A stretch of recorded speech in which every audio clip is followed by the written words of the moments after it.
Okay, let's get started.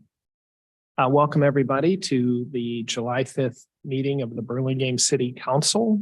It is 7 p.m. and we'll get the meeting started.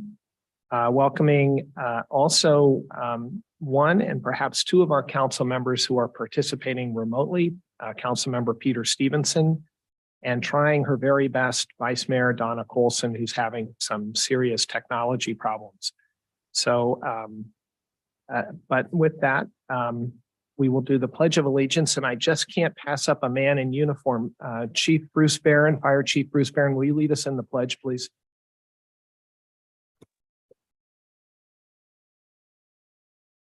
Allegiance to the flag, the United States of America, and to the republic for which it stands, one nation, under God, indivisible, with liberty and justice for all. Thank you, Chief.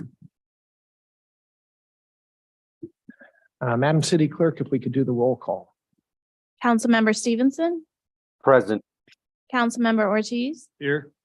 Councilmember Beach, here, Vice Mayor Colson, Mayor Brownrigg. Here. So the record will show 4041. Is that the record? So unusual. So we'll move on. The next is request for 2449 remote participation. Is that something we actually have to do? No, we don't have any tonight requesting that. Okay. And keep them all straight. Next item on the agenda, and by the way, you know, a number of people are here for item 10A. I think the Floribunda issue, we will work through the agenda as quickly as we can, but we have to go one by one. So the next is report out from closed session. There was a closed session. Was there any reportable action, Mr. City Attorney? No, there was no reportable action. Thank you. Thank you very much. Upcoming event.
With entertainment and music, and throw a little bit of a party for the people of Burlingame. So put that on your call list. If you want to get more information, I would check in with the Chamber of Commerce.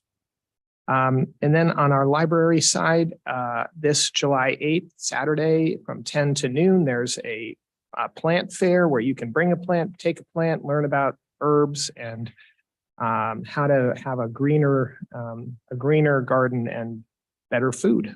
So come on over to the main library. And then a reminder that the Easton branch is closed through July 8th for termites. So come over to the main library if you need to do your book fair. And that's it that I have from our staff. Is there any other upcoming events? Nothing for me. Okay.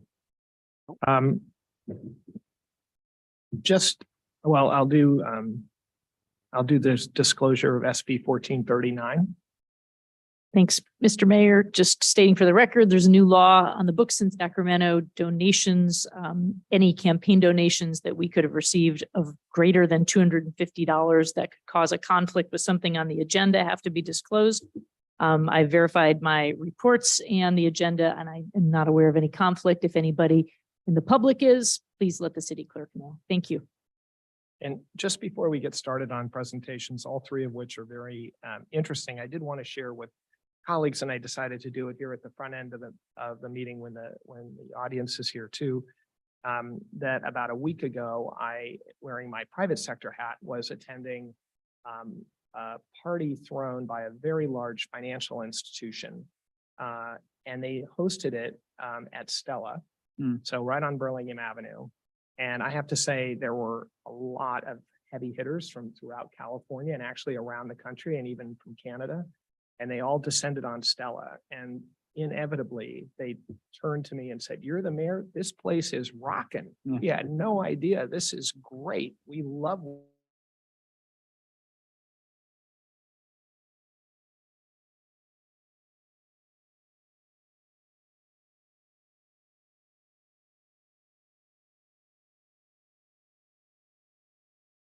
So with that, we'll go into presentations, and our first is an update from Caltrans on our El Camino Real project and major city improvement project. And who's taking this one? We have our friends from Caltrans here. Mohammed Suleiman is here, Ramel Pardo, Rebecca Krawick. I'm not sure if the Francis who's on here is the Caltrans Francis, so raise your hand if we need to promote you. And anyone else from Caltrans that we need to promote into panelists. Matthew Getz, Rebecca, we've got you. Isaac Mai, sorry, Isaac, I missed you earlier. I think just those three, and then Ramel and Mohammed are coming on as well. So give them just 1 sec to come onto the screen, and then they will take it away. Thanks. Thank you, Madam City Manager. So we're promoting our Caltrans colleagues. Yep, there they are. So just as they get promoted and get ready, I want to thank all of our Caltrans friends for the hard work over years now that we've been doing together to improve the safety and protect the character of Burlingame on El Camino Real. So who wants to kick this off on your team, Rommel? Okay, go ahead, Rebecca. Thanks, everyone. So am I able to share? I must be able to share. Yes, okay. Sorry. Give me 1 second. Is Susan JC one of your people, or is that No. person? Okay. So I think screen sharing needs to be not disabled, but abled. It is. Oh, let me try again. Let me try one more time. Oh, there we go.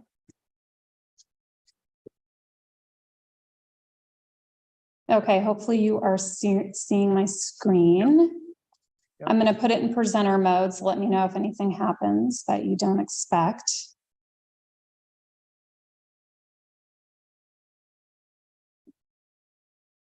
Does that look proper to everyone?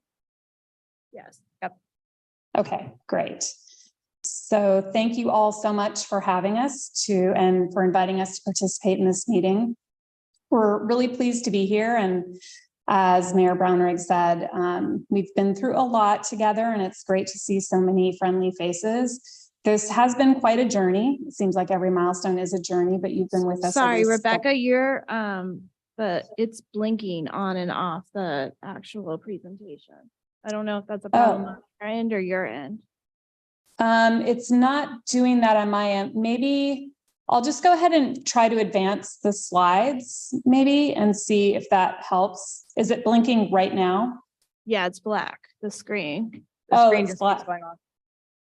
Okay, let me try. If I advanced the slide, did that help at all? No. Why don't I try to unshare and then reshare? Do you want me to share instead, and you can just tell me next? Because I have the Okay. presentation. Yeah, that would be great. Sorry about that.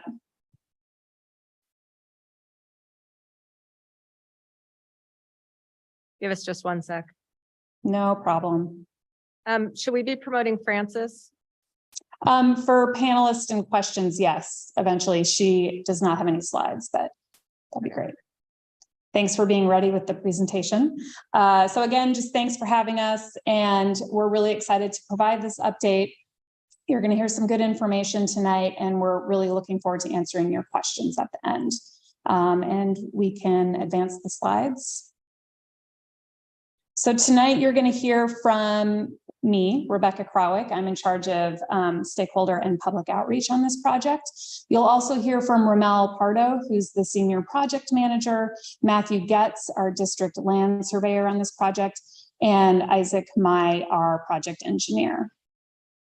And next, we're going to have Ramel come to the stage and talk about the agenda and some project information. All right. Thank you, Rebecca. Can everybody hear me? Yep. All right. Sounds good. Well, okay. Thank you. Okay. Going on with our presentation. This brief presentation today will cover the current status of this project, an introduction to the right-of-way and encroachment issues we're facing, an outline of some upcoming outreach we have planned, and information about funding milestones. Next slide, please. Without delay, let me cover some general project updates. Next slide, please. Yeah. From the beginning of this project, we've kept in mind the overarching goals established by the task force. We believe this project is on its way to fulfill these goals and become a success story for Burlingame, and is setting the standard for similar projects in the future. Next slide, please. This timeline summarizes where we are in the process and what comes next. Given the encroachment issues that you'll hear about in this presentation, this schedule is the best case scenario. We can accomplish this timeline if everything goes exactly right. However, we anticipate this schedule may change. Next slide, please. Don't say that, Romel. I'll try not to. Most, if not all of you attended our tree workshop this past February. At this event, attendees were given a chance to use model trees to design a planting scenario along the roadway. Attendees learned about the type of constraints our designers have to deal with, like the tree trunk circumferences and how it relates to sight distances for drivers. This event was a great example how Caltrans has been working to keep the public involved in this project every step of the way. We are now entering another milestone marker regarding right-of-way and encroachment, and will require some outreach above and beyond our regular course of action or business. Next slide, please. To start this kind of conversation, we'll have Matthew Getz introduce this topic of public right-of-way. Matthew. Thank you, Ramel. Next slide. So this notion of what is a right-of-way, a public right-of-way, essentially it's the ownership by the city, the county, or the state of the roadway. And it generally has a width, and then there are features within that width. In this particular section that we're interested in, originally it was a county road. It's shown on maps from the 1870s as a county road. But in 1909, a bond measure was passed that authorized the state to basically assemble and construct the state highway system. And this was one of the original routes of that 1909-1910 State Highway Act. In fact, the very first state highway contract was let through this section in 1912. So this has been a state highway since the early 20th century. So the ownership of the road is with the state, has been since all that time. So what are the elements of a public right-of-way? Well, you can see in this slide that certainly you have the surface area, and we have in our subject area, we have 4 lanes, 2 northbound, 2 southbound, but you see we also have utilities. Certainly we have trees, we have curbs, we have sidewalks, we have planting areas. All these features that are within the right of way. But you notice we also have some retaining walls. We have some areas that driveways and other features that are really not associated with the right of way. And so those features that have been constructed within this public right of way, within this area of the public right of way, those are, some of the things that we're going to be talking about later in this presentation. Next slide, please.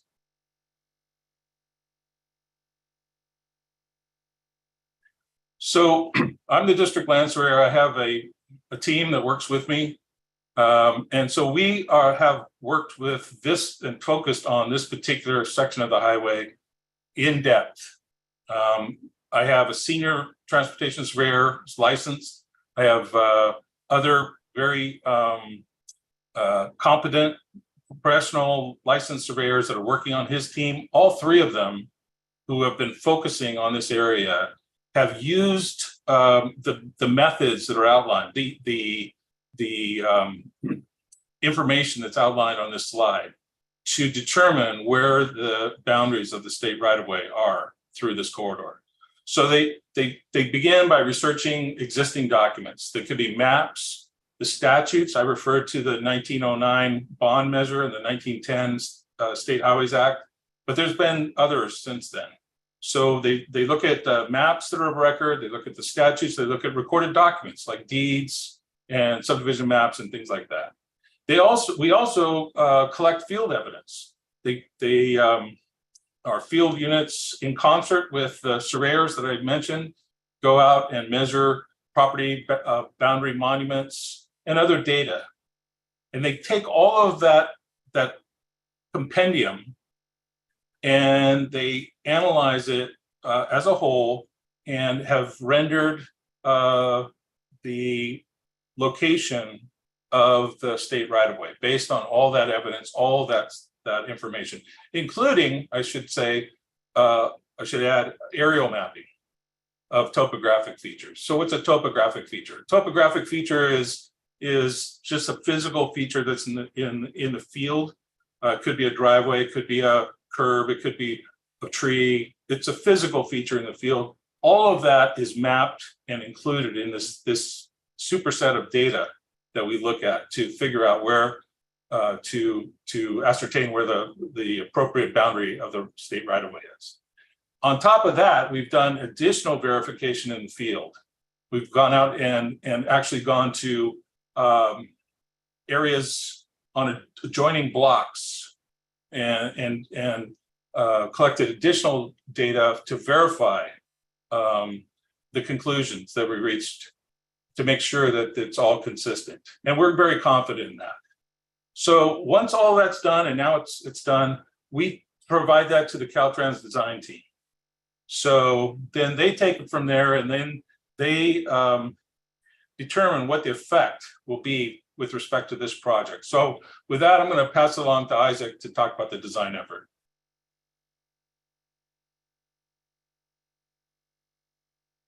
Thank you, by the way. And I agree, Burlingame rocks. Thank you. Oh, can you skip like 2 slides, please? Thank you. Hi, everyone. My name is Isaac. Thank you, Matthew, for your presentation. So let's go ahead and define what an encroachment is. An encroachment is any structure, object, or activity of any kind or character within the state right-of-way, but is not part of that state facility or serves a transportation need. There is no standard right-of-way width, but there are some common assumptions that some people might make.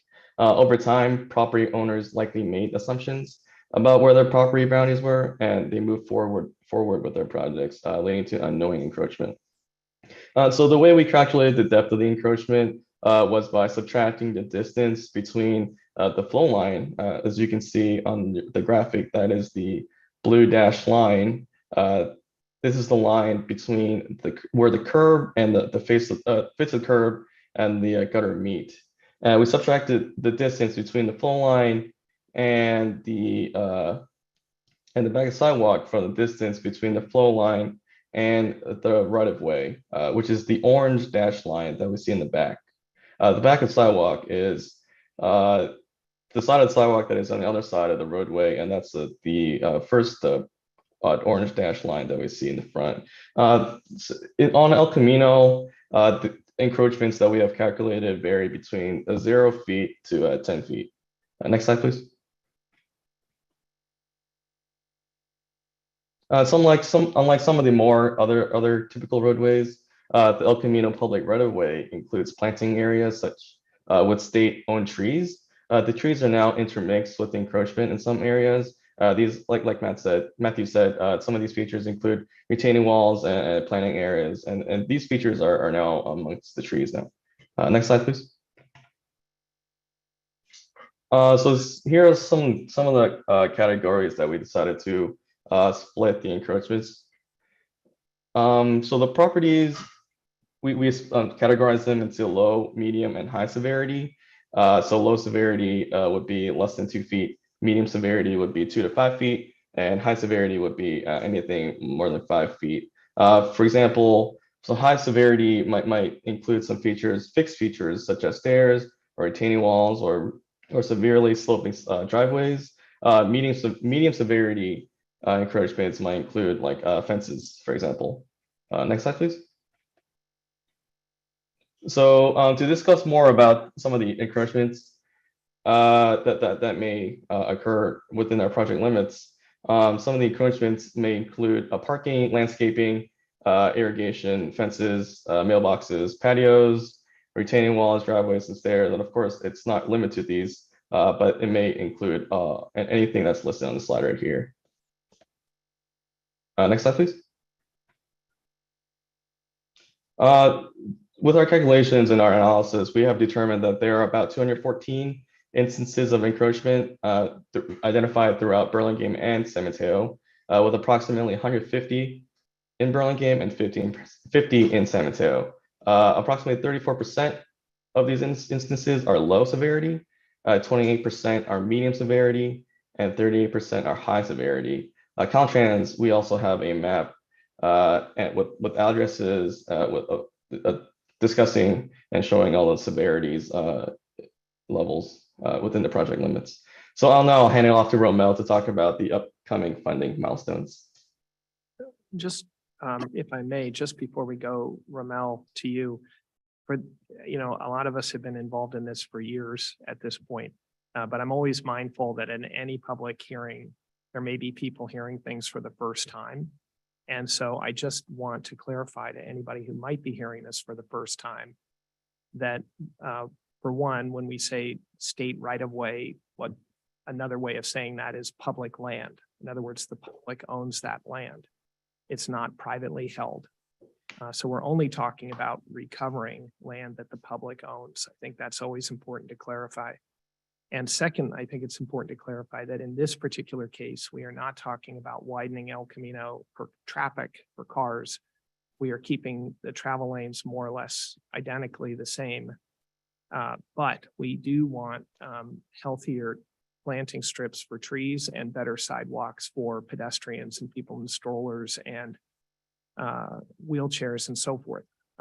So I just wanted to be clear that this project, which is going to be dramatic in some cases, is because we think that the public has a right to use the land that it holds, and that's the way it's going to be in the reformatted El Camino Real through Burlingame and San Mateo. So just wanted to offer that, Romel, and over to you. Thank you, Mayor. Thank you for the clarification. We really appreciate that. Next slide, please. There you go. Critical steps and milestones for funding. This slide shows the next steps for funding that will occur. First, project design plans, specifications, and estimates will need to be at 100% completion or need to be completed. Then, as you can see, we need to obtain right-of-way certification that is necessary prior to requesting funding allocation from the California Transportation Commission, or CTC. Right-of-way certification means accomplishing the following: addressing of any utility conflicts, secure agreements for any temporary construction easements, or we call TCEs, from property owners for work that may occur on their property, resolving improvements encroaching onto state right-of-way, such as walls, stairwells, fencing, irrigation, landscaping, and parking stalls. With 100% design and right-of-way certification, fund allocation requests will be submitted to, again, the CTC. After allocation, the contract can be advertised and bids opened, and the project will move forward with construction. And that's the steps. Next slide, please. Now, Rebecca will cover some next steps regarding outreach. Thanks, Ramel. So as you may have gathered from the slides here, we are entering another important milestone in this project, and it will require a little extra public education around right-of-way and encroachment, and this is just kind of our first step.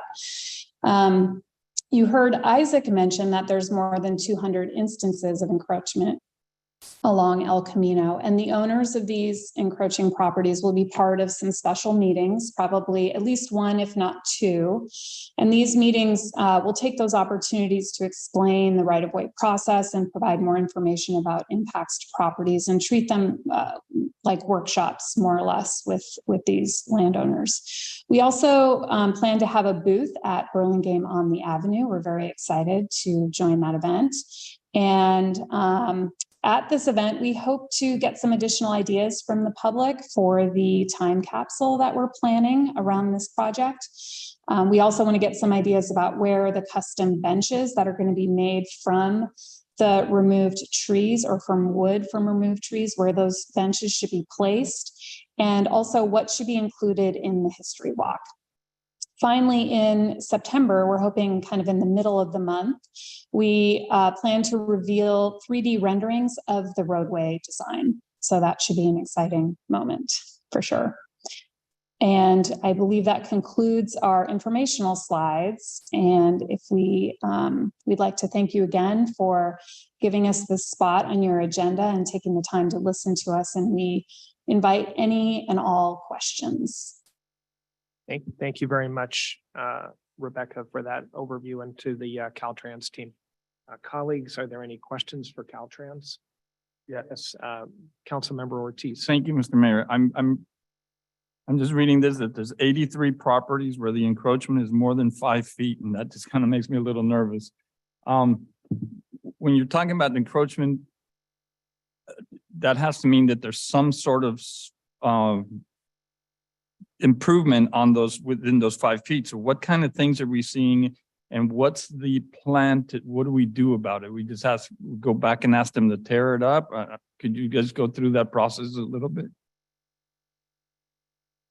Certainly. I think that is most likely a question for Ramel to start, and then Ramel may hand it on to some others. Yes, answer your question. Yes, that's the case. Encroachment basically entails improvement onto the state right away outside of the private property, and ask for actions to the what needs to be done is we found in our brief histories that encroachment on the state right away is not common and not normally found, and therefore property owners are typically expected to be responsible for the removal and of those improvements. However, the goal of this project is to work with each property owner and go in a case-by-case basis and try to do what's best of interest of the public, the property owner, and the project schedule. And that is our goal. Hopefully that helped answer the question. Thank Great. you. Oh, I'm sorry. Mr. Ortiz, Are you guys? I think he's done. Okay, so thank you very much. That makes me really nervous. That's a lot of properties, but I appreciate the presentation. That's very good. It's great to see this moving forward, and I have to thank my colleagues that have been involved with this for years and years. So thank you all for being here tonight. Thank you, Councilmember Ortiz. Councilmember Beach. Thank you, Mr. Mayor, and our colleagues at Caltrans for the presentation. Certainly the encroachment issue is an important one, and I'm glad we had an opportunity to receive a presentation in the public meeting. My question looks ahead to September on the timeline where we'll see public renderings of the final design in 3D. And so I just wanted to ask the question, one of the most exciting, well, there's so many exciting benefits to this project, safety and resolving flooding and really repairing and rehabilitating the roadway and the treescape. But there's also an element of undergrounding the power lines so that we can plant tall enough trees where some do have to be removed. So can you share with us the status and how we're entering final design phase, assuming that we are undergrounding everything, and where's the status of that portion of the project? And just before Caltrans jumps in, which I invite you to do, I'd also invite our Director of Public Works if he has any comments, because trying to corral PG&E it takes many of us to try to get that done. But let's turn it over to Caltrans first. Thank you for that question. It is exciting to think about what can be accomplished with utilities underground. And I'll just I'll speak a little bit to the 3D renderings. Unfortunately, we don't have the member of our design team here tonight who's preparing those renderings, but we can say that the renderings we saw during the previous 2 outreach meetings, so that would be the DED meeting, I believe we got to see a little bit of it. And then again, at the tree workshop, there were some stills that really show how big the trees are going to be when and how far apart they're spaced and what the actual corners will look like and all of that. And so that is what we have to look forward to, is really a true representation of where the trees are going to be and where other features like sidewalks and planters and all of that will be. But I would like to turn it over to Ramel again, maybe to speak a little bit more about the design and the undergrounding and how that is working hand in hand. Yeah, to speak on the coordination between Burlingame and the undergrounding. We have a Caltrans team has been meeting with the Burlingame team who's been working with PG&E to try to coordinate their design, the undergrounding design with PG&E status and with ours. Caltrans right now, and Isaac, correct me if I'm off, but we are entering or at 65% design phase for our project. PG&E, I believe, is close to that phase as well, or getting up to there as well. And we've been meeting on a monthly basis. That's as for the status that I have for everybody. Isaac, do you have any further updates about our design? No, I don't. We have attained 65%, as you said, Ramel, and then we have also shared our plans with the City Public Works Department to ask for their comments as well. Thank you. And I've also invited Director Mertuzza to weigh in. Good evening, Mayor and Council. Yes, staff is working with PG&E in a separate format and also Caltrans, and we're trying to bring both parties together. And we had several meetings of the minds about the design, where to locate the trenching in the street, and also work with AT&T, Comcast, and other utilities that are on those overhead lines, overhead power poles. PG&E has completed their design, their basic design, and in the process of coordinating with other utilities. And following which we plan on bringing Caltrans and PG&E in one room to discuss the sequencing of construction, phasing of which utility goes first and second. So there will be a lot of discussion between all parties to essentially both projects are moving forward. Thank you, Director Mertuzza. Appreciate that. It sounds like we have a shared vision for undergrounding. That's definitely the shared vision, unanimous vision of this council. And not only are there great benefits for the tree canopy, but certainly from a safety perspective, as we've seen in storms, electrical and everything else. So it'll just be a brilliant addition, part of the design. Thank you. No. Seeing no other questions from council, we will finish up with brief comments, but I do want to open it up for the public. Anybody in the room comment on El Camino Real? Let Ms. Paff go first, and then please come join us. Well, I don't have anything brilliant to say tonight, but I do really, I don't know where to look. I really appreciate the update from the group, their team, and how our Public Works Department is, Lisa Goldman have been working with the group, and it's just been great. So it's a little bump in the road, but it's going to make it a better, I think, straighten it all out. It'll mean a more complete canopy at the end of the day. And that's really what everybody wants, that we don't have these big gaps, and it's going to be fine, but it sounds like it might be a little bit longer than we'd hoped, but we'll work on that. Thank you, Thank you very much. everybody. Please come join us. Mr. Mayor, Council, Caltrans team, thank you. Actually, believe it or not, I actually made a call to Caltrans this morning, frustrated with the El Camino Real that passes through Burlingame, right? Believe it or not, my body hurts driving on El Camino Real. And besides that, it's actually the trip I make every day, 2 times a day, to drop my little 3-year-old to her school, right? And it's dangerous. I've instructed my wife strictly to take the California drive all the way to Truesdale and then take turn to school versus El Camino. That's how dangerous it is. You know, it's great to know where we're going. I'm excited. I've been a resident for 10 years. What's concerning is the time it's going to take, but all great things take time. So I understand that, right? And I promise you I'll be patient. My only question is for today is this, right? The road is still very bad. Like, through all these storms that we had, we wanted the rain, we got it, but the roads are very bad. What's the plan to keep us in as safe mode as possible over the next 3 years while this happens? Because I honestly, and I'm an engineer, mentally calculating, I don't know there's a 20 to 50 feet of good road on El Camino between the Burlingame borders, right?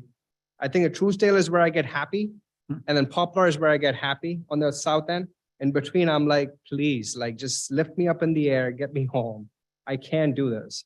And so I hope that there's some plans to smooth out the roads while all this beautification happens.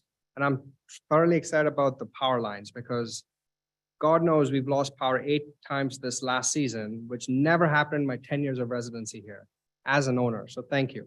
You're welcome. Thank you for that question. So Caltrans, who wants to take the question? How do you repair the road while we're waiting for the final approval to reconstruct it? Yeah, I think, Ramel, could we start with you on that one? Yes, thank you for the question. It's an excellent question. El Camino Real, as you heard, is a very historical or old road. We're talking about circa 1912s, 1915s, and it's very historical. Caltrans maintenance has done their best to maintain the roads. However, there's been a lot of issues, I guess you could say. Some areas they couldn't pave it because there are physically roots that are in the roadway. And at least that's what I was told. And that makes it very much difficult.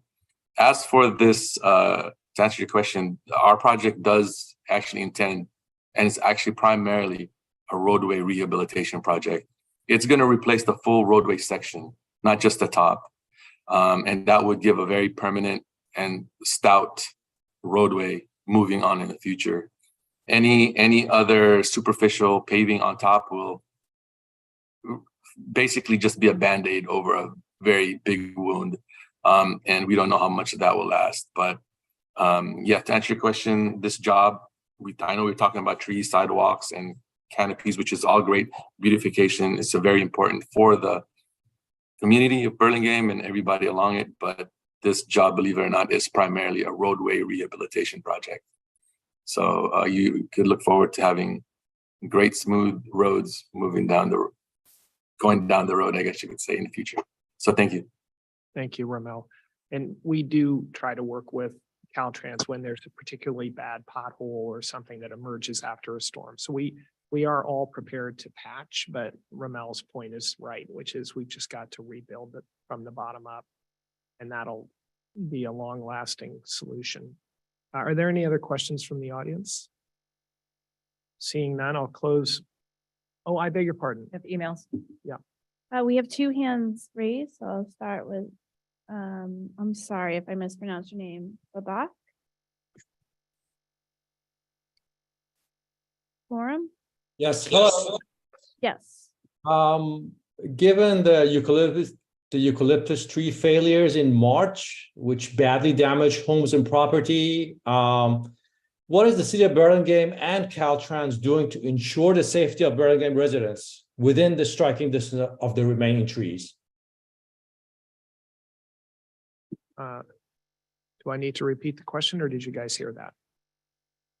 We It's heard it. basically tree maintenance in the run up to reconstruction. Who wants to take it?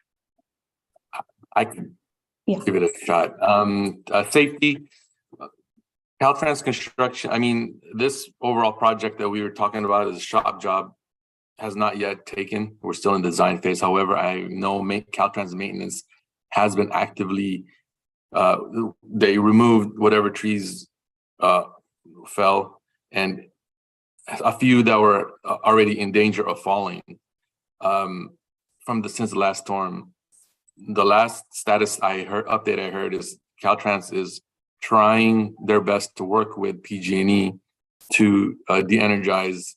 There's a few more trees that still needs to be removed. However, they are intertwined or entangled with the branches, and Caltrans is trying to coordinate with PG&E to de-energize it. And you know, PG&E is like what Mayor mentioned earlier, it's a hard organization to wrangle, but we're doing our best to remove whatever trees we have deemed needs to be removed at this point. So yeah. And I'll Thank just you. add one more outreach piece to that on elcaminorealproject.com, which is the main project page. We do have the public information officer's information. His name is Alejandro Lopez.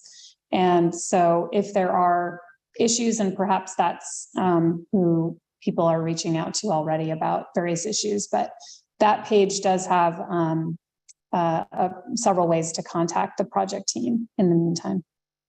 And that's, I'll just say it one more time, elcaminorealproject.com.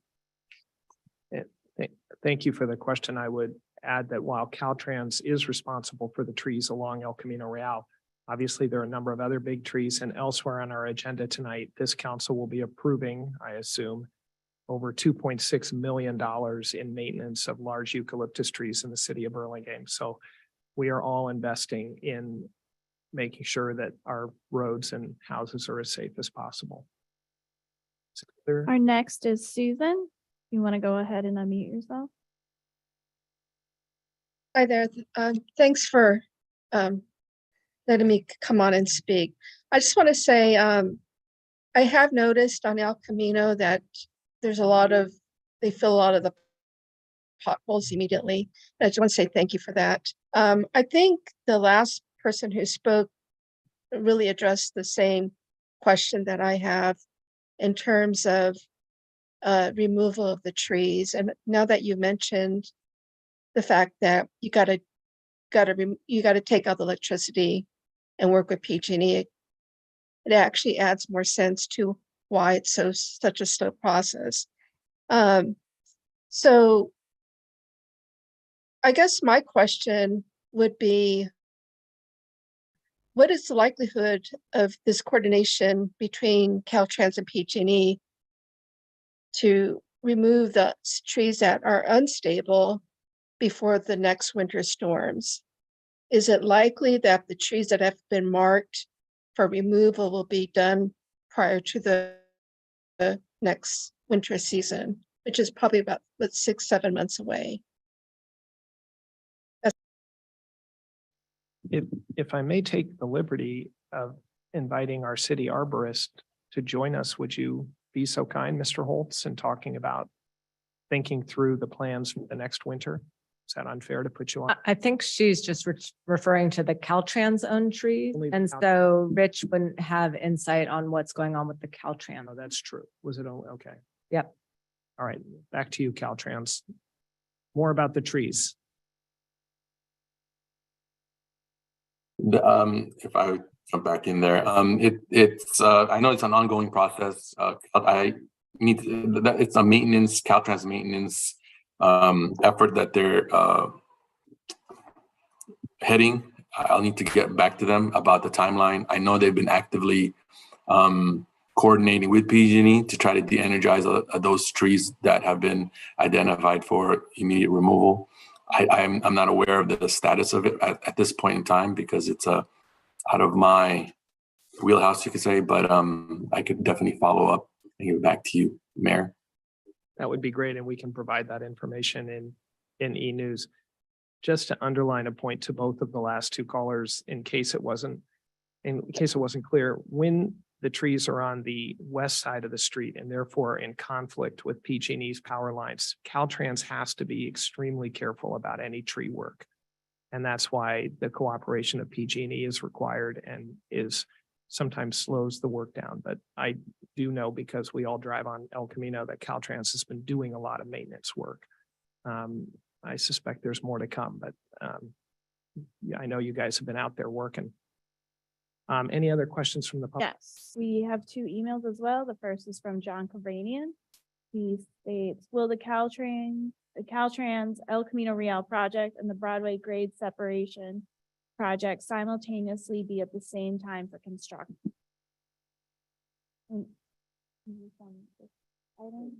okay.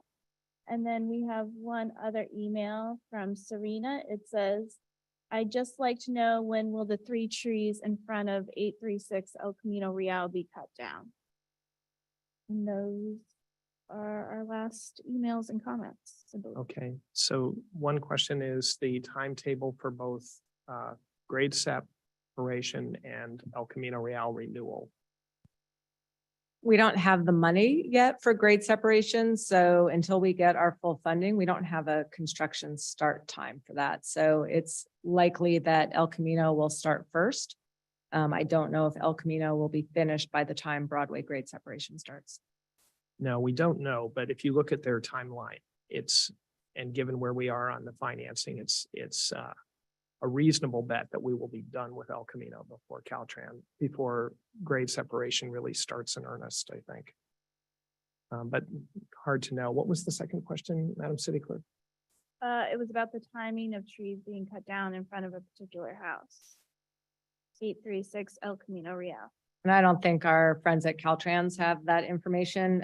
Perhaps Ramel will email you that request and you can just get back to the person once you check in with your folks. Is that okay? That'll be fine. Yes, please give me the, I don't specifically know where that particular location is. So yeah, get back to you on that. Could you repeat the address one more time? 836 El Camino Real. Thank you. So unless there are other, I'm sorry, was that card handed in for this item or for a different item? Is there any more public comments on this one? No. Okay, I'll close the public hearing. So quickly, colleagues, because we're trying to get through a couple more presentations, comments or last thoughts. I have a couple that happen. I just want to say thank you for all the hard work, and I'm looking forward to it. When I talk to people, I say this is the one thing that will improve the quality of life of Burlingame more than anything else that we're working. Thank you again. And I agree with that. I'll just make 2 comments to our Caltrans partners on this. One, as we learned in other major infrastructure projects, noticing people is really hard and really important. And in particular, an awful lot of the residences in Burlingame along El Camino are multifamily homes, but with the landlord remote. Sometimes the landlord owns there, lives there, but a lot of times they don't. So I think collectively, the city and Caltrans has to be sure that we're really good about notifying people who can make a decision about whether to show up at a future meeting, that meeting in September. So one, noticing, and I personally think noticing sometimes works just even with sandwich boards that alert people who are walking along a sidewalk that there's a project underway.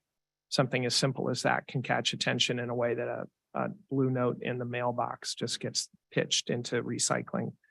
So one, notice is really important given the number of properties that are going to be affected by this work. And then the second and this is a more long-term request, but I think it's really critical for our city that when construction actually starts, that we never take a whole block of El Camino offline. In other words, we always have 2 lanes of traffic, even when we're working on a segment. It is a state highway and it carries a lot of vehicles. And I think trying to push that many vehicles off into neighborhood roads or other ancillary roads would be a big burden for our residents and a big mistake for our commuters and visitors and so forth. So I've been assured that it is possible, maybe not as easy, but possible to keep a lane open. And I was reminded that SFPUC did that when they trenched a number of years ago, major work on El Camino. So it's more by way of a request that we work hard with the contractor to ensure that we always have at least 1 lane in either direction that stays open. With that, Mr. Stevenson, I've been trying to watch for a hand raise, but do you have any parting comments? I just want to thank the council and all the community members and staff that have been working on this project for so long. To our partners, obviously Caltrans and hopefully PG&E as well. I'm curious about a comment that I heard during the presentation, which was this level of encroachment is somewhat unprecedented in the hallways of Caltrans. And maybe this will come out more in the September outreach and some of the efforts, but at the end of the day, do you view the encroachment leading to any design changes from what we saw in the summer and before, or is this a window where you're going to be expecting some level of design change, whether it's right away driven or whether it's compromise, but maybe affects the planned tree removals, affects the planned sidewalk locations, things like that. Just curious. Thank you, council member, for that question. It's a good one. I think either Matt or Isaac could start the question and then pass it along, perhaps. Well, I would just say that the encroachments, as far as the relationship to the right of way, are what they are, and then it becomes how does the design effort, address those? So, from my perspective, they will have. If I would imagine that design needs to have a holistic approach that's consistent through the corridor, but I'll leave it up to them to comment further. So as far as the sign goes, we're not going to take any additional right of way, but we will be utilizing the full extent of our right of way to improve the roadway, the sidewalks, all the curb ramps, traffic signals. Hopefully that answers your question. I don't think it'll change from the design that was presented last summer. Okay, that's basically the underlying question. So I appreciate that answer. Thank you. Okay. Thank you, Councilmember Stevenson. Thank you, colleagues. Thank you, Caltrans, for being with us tonight. This is a substantial and significant project for the city of Burlingame. We appreciate you continuing to keep us up to date on the work. Thank you. So that takes us on to 8B, and that's a presentation from our Central County Fire Department for what they call the Standards of Cover Study. And that's basically making sure that men and women in big red trucks can get where they need to go in 7 minutes or less.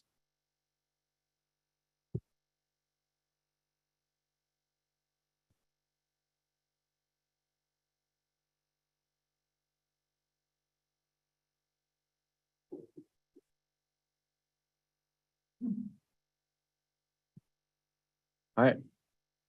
Good evening, Mayor Brownrigg, Burlingame Council, Manager Goldman. My name is Bruce Barron, and I'm the Fire Chief of Central County Fire Department. After an in-depth presentation to the CCFD Fire Board, the board requested a brief presentation of the Standard of Cover Study to Millbrae, Burlingame, and Hillsborough Councils. This is the second of those presentations. Next slide. The study is called a Community Risk Assessment Standard of Cover. CCFD contracted with AP Triton, a neutral objective third party. Community risk assessment takes a look at what are our community risks.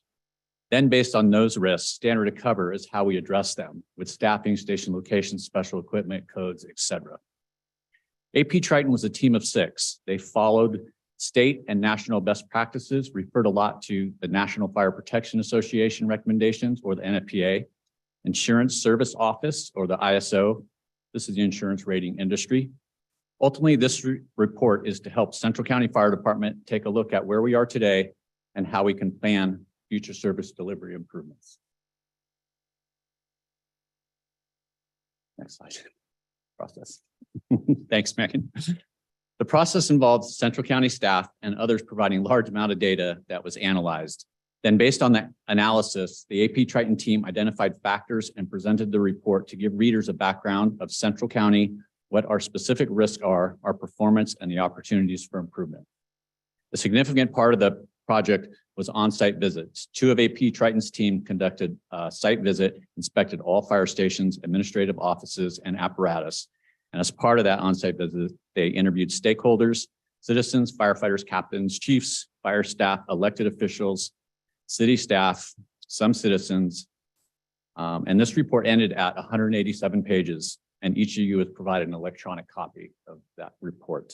Next slide. The report is broken down into 6 sections and contains a lot of data, lots of graphs, and lots of maps.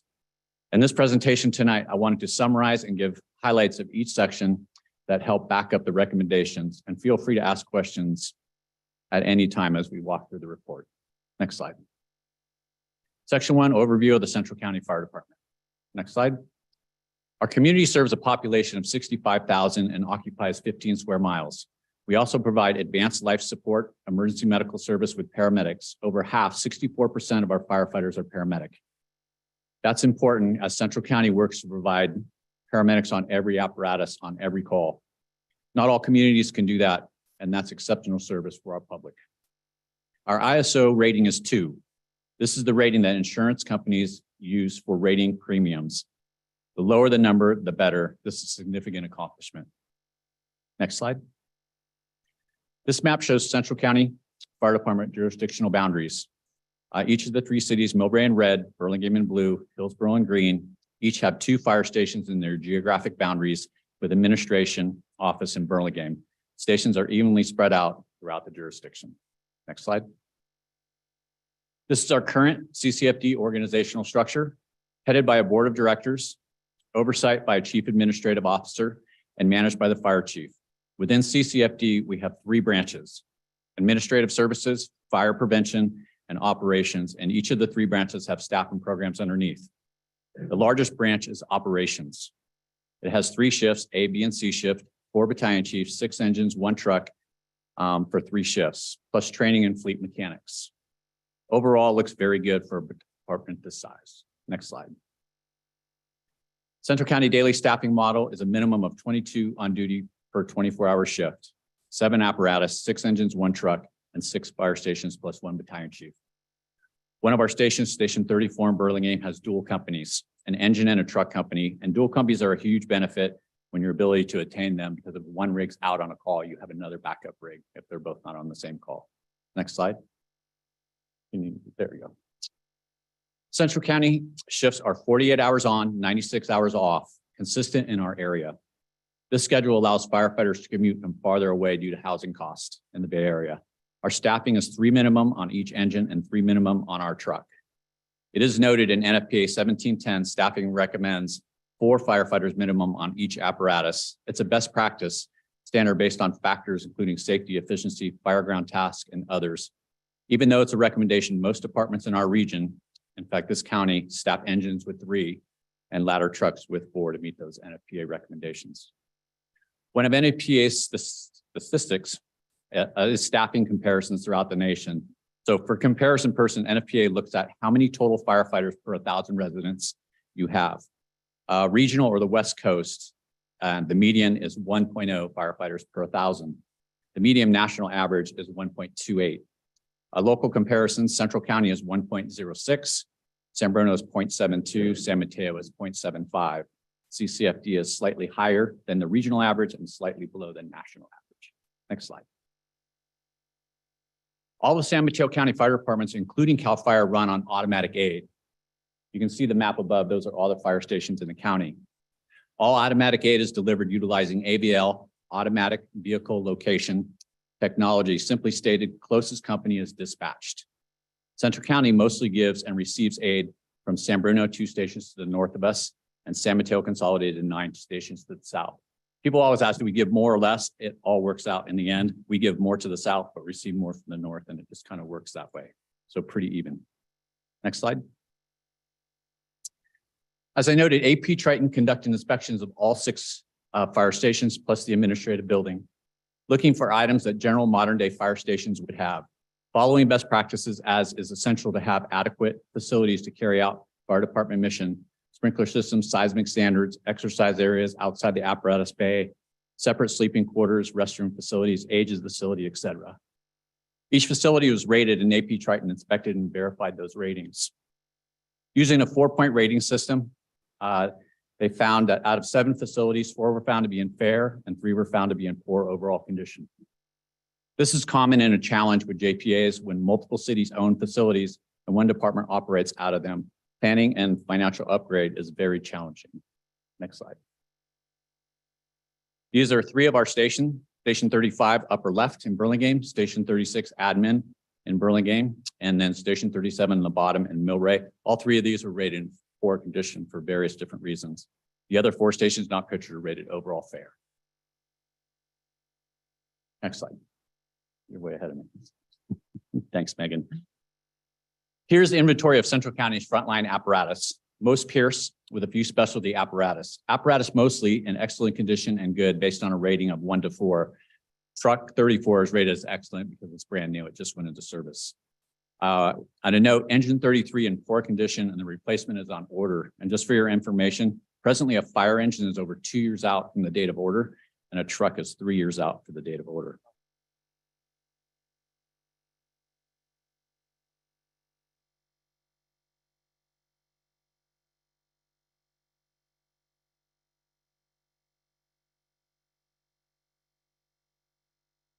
Frontline apparatus go down at the same time. An updated apparatus replacement plan has been implemented in the present budget. It was also noted that 62% of CCFD's command staff and other vehicles also rated as poor and fair, and is also included in the apparatus replacement plan. Just for note, our rigs still work and they work very well. It just goes on the NFPA recommendation of a lifespan of a fire engine is 10 years and then 5 additional years in reserves. Again, our engines are in good shape. They're just over that time period for that. That's why it recommends poor. Next slide. Section 2, community risk assessment. Next slide. AP Triton specifically produced this section. Lots of maps, charts, and lots based on census data, FEMA, NFPA, and other research. And they look at things like demographics, risk classifications, physical hazards, land use, physical assets protected, and critical infrastructure. Next slide. And here are some of the examples of our risk. You can see landslides, flood risk, wildland. Wildland's probably our biggest risk in the county, and it's mostly on the upper west side of the county. And these are just examples. There are several others in the report. Next. Same thing with target hazards. That middle slide is all of our target hazards labeled, and our target hazards are public assemblies, schools, multifamily dwellings, buildings, and other hazards that may require significant CCFD and automatic aid resources. The other 2 slides, schools, are just taken out of that main slide, broken down a little more, and multifamily occupation are the same thing. It's just kind of an example of that. Next slide. As mentioned earlier, CCFD, including the city of Burlingame, is an ISO rating of 2. 890 fire departments in California, only 158 have an ISO rating of 2. CCFD is in the top 20% in California. Very good rating. Next slide. Section 3, standard cover deployment analysis. Next slide. Unit workload, crews always get the biggest bragging rights for the busiest station. For the time of this study, over a 4-year period, In second place was Station 37 in Millbrae, and in first place was Station 34 in Burlingame. And I just took the readings for this year of 2023, and actually Millbrae Station 37 is slightly busier right now than Station 34. All of our other stations are consistent with each other in total numbers. Next slide. Station travel distance. Each NFPA, ISO, they all look at travel distance from stations a little differently. So this is just an example. You can see NFPA looks at a 4-minute travel time. ISO breaks it down even further. They look at can you get to calls within 1.5-mile radius of your station? And then can you get to all your stations within 5 miles? So just different examples of how they look at our station coverage. And I'll get to it, but our station coverage is excellent. We have excellent coverage, as you can see in the maps. Next slide. Demand density. This is just illustrating where the calls are. That middle slide is the total amount of calls. 30,000 calls in 4 years that were plotted. This is called all incident demand density map. And you can kind of see the middling of that where the majority of our calls are. And if you know Burlingame and Millbrae areas, those are all where the hospital is, the care facilities, and that sort of thing. And if you look at the map next to it, it looks like the identical map. That's just broken down into the EMS portion of it. And why does it look the same? 60% of our calls out of those 30,000 were EMS. So it looks very similar. They did bring up a point where they looked at that. If Station 36 admin were staffed, would it be better serve the area in between Station 34 and Station 37? And that's, again, looking at all the development on the north end of Burlingame and the south end of Millbrae. You can't automatically say, well, it's going to be busier, we need a fire station. You need to go ahead and gather data and see what goes in there to figure out if you actually need that additional support there. Next slide. Section 4, findings and observations. Next slide. The first, operations and employment, and finds that CCFD fire station locations meet all NFPA requirements and recommends more research on the need for an additional fire station on the east side of the train tracks. And again, we probably won't have that data until that area starts being developed. Next slide. Category 2 is response performance. Dispatch in general has been identified to be a countywide issue, and I'll address that in the recommendation section. Next slide. Personnel and staffing. Staffing costs money, and there are budget limitations in every community. In Central County and many of our neighboring communities, fire engines are staffed with 3 firefighters minimum, and it's very common around the state. Many of those same communities prioritize truck staffing with 4 firefighters, and I'll address this in the recommendations part as well. Next slide. Category 4, fire stations facilities. Many of our fire stations are rated fair to poor and need attention. Millbrae, Burlingame, and Hillsborough should just consider developing a long-range capital facilities replacement plan. Next slide. Miscellaneous findings. Many and all levels are very proud of Central County Fire and the progress we have made since the formation of the JPA in 2004. It was noted that city leaders are very supportive and Central County Fire Department are excited for the future. Next slide. Proposed strategies and recommendations. This is kind of the meat on the bones for the presentation. Recommendations 1 through 4 all address communications and more specifically dispatch and response. As we collected the data for this section of the study, it raised some questions. We are addressing all aspects of this section. First, we spoke to our firefighters and shared the data. After this discussion, we identified that the issue with response and dispatch was not from the efforts of our team. Dispatch in general has been identified to be a county-wide issue. The county fire chiefs are working with County Public Safety Communications, Versaterm. Our Versaterm is the dispatch company, and our dashboard tablet command to identify and correct these issues. So we got them all together to start talking about it, and they're working towards those issues. In the short term, we spoke with our crews. We have placed monitors in every fire station that display incoming calls. And we also purchased a software called Continuum. It's very difficult to get data off our reporting system, and Continuum makes it a lot easier. They also said that police and fire should work together to develop a CAD to CAD, so that's computer-aided dispatch system to improve the dispatch so that fire dispatch talks to police dispatch more directly. Next slide. 6 of the recommendations address staffing. On the operations side, our ladder truck is staffed with 3 personnel. The National Fire Protection Association, or NFPA, recommends 4, and the standard in San Mateo County is 4. We have applied for a FEMA grant, staffing for adequate fire and emergency response, to increase our truck staffing to the NFPA and San Mateo County standard of 4. The grants are awarded June 2023 through September 30th of 2023. So we're just waiting for the results of that grant for that so we can up our staffing. Also in August of 2021, we conducted a study of our operations battalion chief, which recommended additional administrative staffing needs. And this was confirmed with the standard of cover study. Recommendation 13 addresses the main need with CCFD, and we should continue to evaluate the gaps in our staffing and address as needed. Next slide.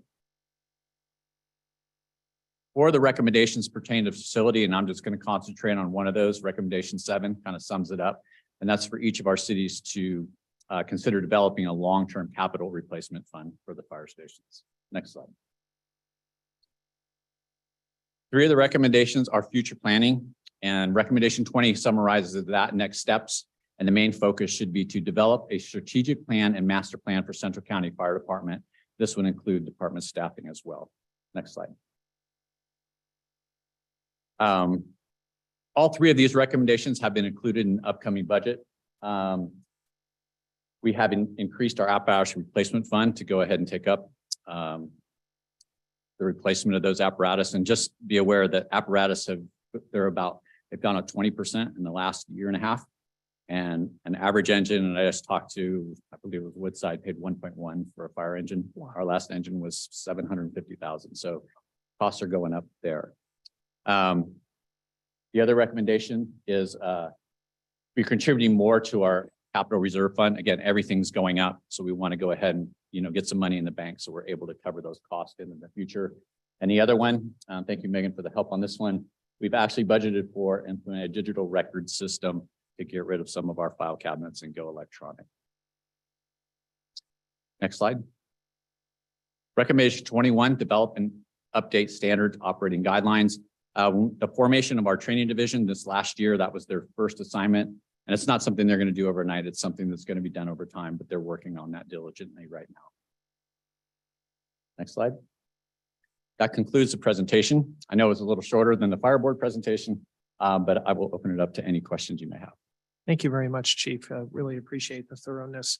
And I'll do a quick shout out and thanks on behalf of council to Councilmember Stevenson and Councilmember Ortiz, who serve on the CCFD board for the city of Burlingame. And I will hand it off. I have a couple of questions, but I'll hand it off first to you, Councilmember Ortiz, if you'd like to kick us off. Yeah, thank you, Mr. Mayor, and thank you, Chief. We had a wonderful presentation at the fire board meeting, and I was one of the ones who suggested that you go around, do your presentations to everybody. I think there's a lot to be proud of in the report, and it's good. Some of the direction for some of the improvements are things that we can really take a look at and handle them. Just a point of clarification, the facilities are the responsibility of the cities, not the fire department. Is that correct? Correct. Yeah, so that we're the ones that are delinquent. So with that, thank you, Chief. Appreciate the presentation, and don't apologize for making it shorter. That was a good thing. Thank you.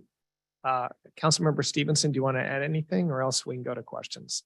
I just would echo Councilmember Ortiz's comments. A lot of great work, a lot of attention to the right issues. I think the priorities that were outlined, that you highlighted, Chief, are the ones to focus on in the near term in terms of dispatch capabilities and strengthening our ability to respond, because response equals lives. And at the same time, the eye towards what we need to invest in to continue to improve both from a city perspective, but also from the actual Central County Fire. Thank you, Councilmember Stevenson. Councilmember Beach, do you have any questions? I do have a question. Thanks, Mr. Mayor, and thanks to Councilmember Ortiz and Stevenson for serving on the board and for your presentation, Chief. And I'm glad we've done some of those facilities improvements up on Hillside recently, and I guess we've got a lot more work to do. So that's going to be important. Regarding the useful life of an engine, I did appreciate your commentary that the report calls it poor once it's beyond 10 years or a little bit of a window, maybe 15 years. But on $1 million vehicle, what's generally a good useful life of a fire engine? So I knew Can they run 25, 30 So I actually looked it up, just Okay. what it is, and there's not one answer. Okay. So if you look at the NFPA, their standard is 15-year lifespan on an engine, 10 years frontline, 5 years backup. Well, when you really look into other parts of it, one, and I don't remember what the source was, but they said 25 years recommendation of a fire engine. And just remember when budgets need to get reduced or cut in, economic times, the first thing that gets cut is probably the apparatus budget, because again, it's really conservative, I think, 10 years and 5 years, and then especially the amount of mileage that they're doing. They do take a beating, but again, I think there's a balance there, and to figure out what that is. I don't think 25 years is, I think that's too much. And then, 10, 15 years, maybe somewhere in that ballpark, maybe 15 years frontline, 5 years reserve, something like that. Appreciate the commentary. Yeah, those trucks are made to run, and if there's good maintenance and preventative maintenance, that can make them last. But thank you for the insight.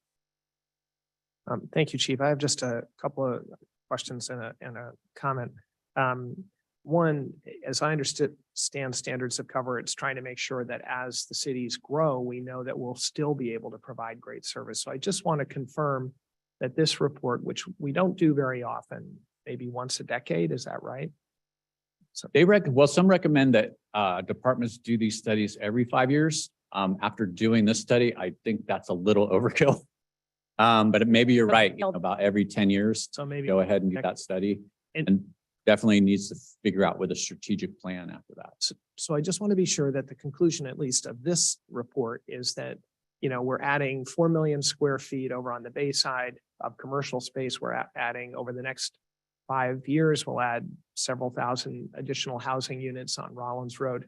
And this report is saying we'll be able to meet the standards of safety with our current stations and trucks. We don't need to build a new station. Is that right? Well, what they said is actually they brought Station 36, was our admin building, to think about go ahead and reopening that as a fire station, because the two of our busiest stations are Station 37 and Station 34.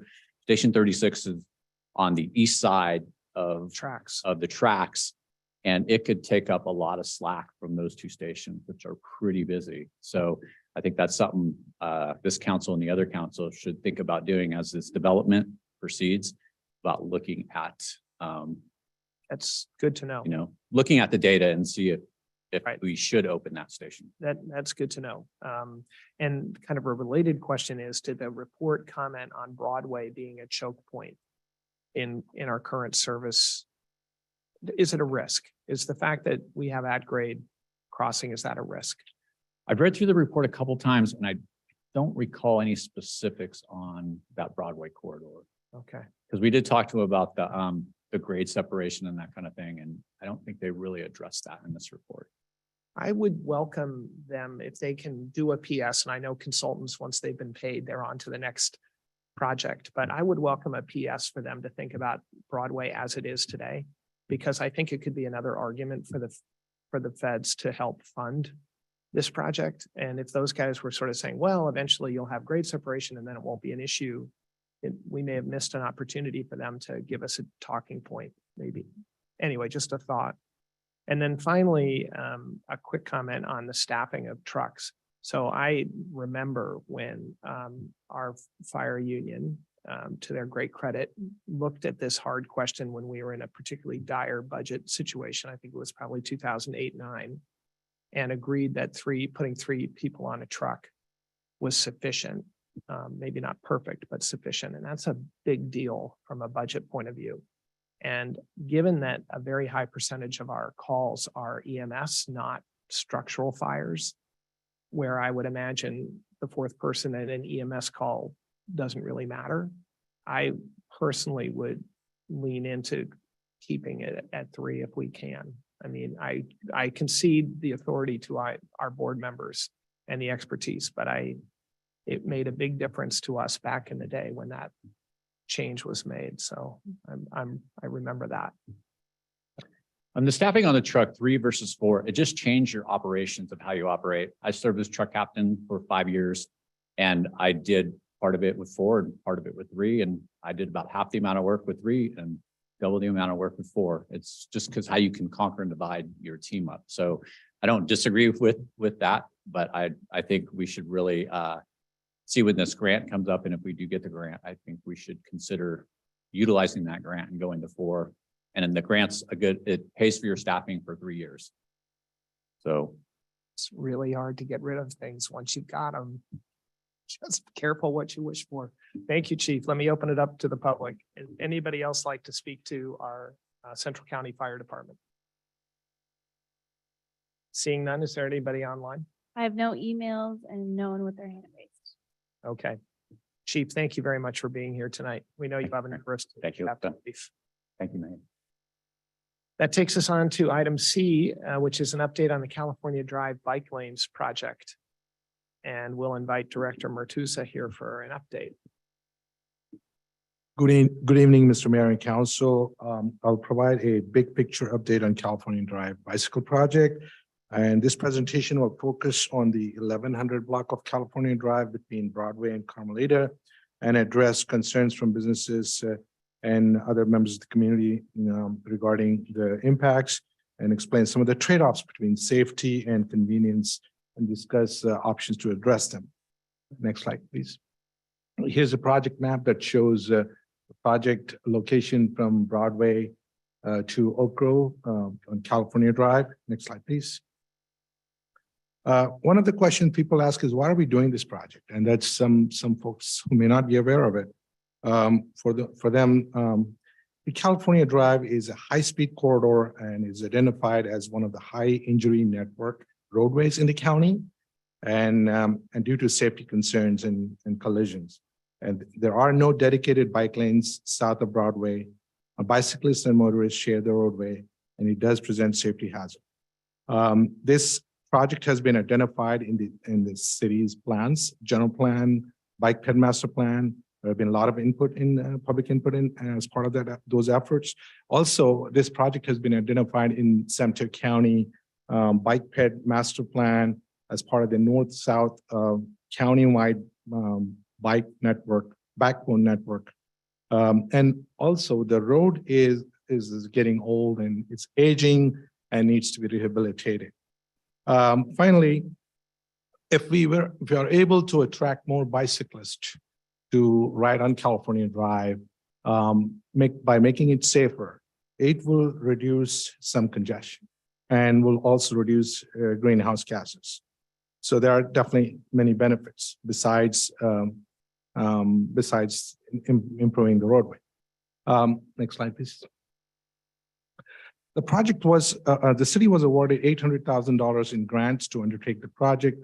The project development process began in 2021 in earnest, involving community outreach process. There were 3 public meetings involving Traffic Safety Commission, members of the BPAC, and City Council. Over 600 notices were mailed out to property owners, tenants on separate occasions. There were online surveys and several e-news notifications were sent out as well. Staff will continue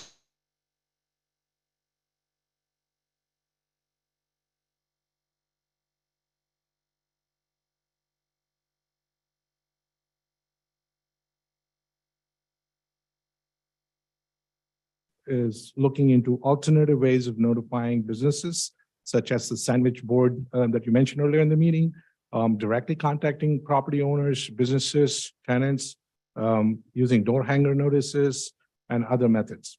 Next slide, please. The project goals. Obviously, the project goal would be to upgrade the roadway infrastructure, improve safety and comfort for bicyclists, pedestrians, and motorists. Facilitate safer speeds and traffic circulation.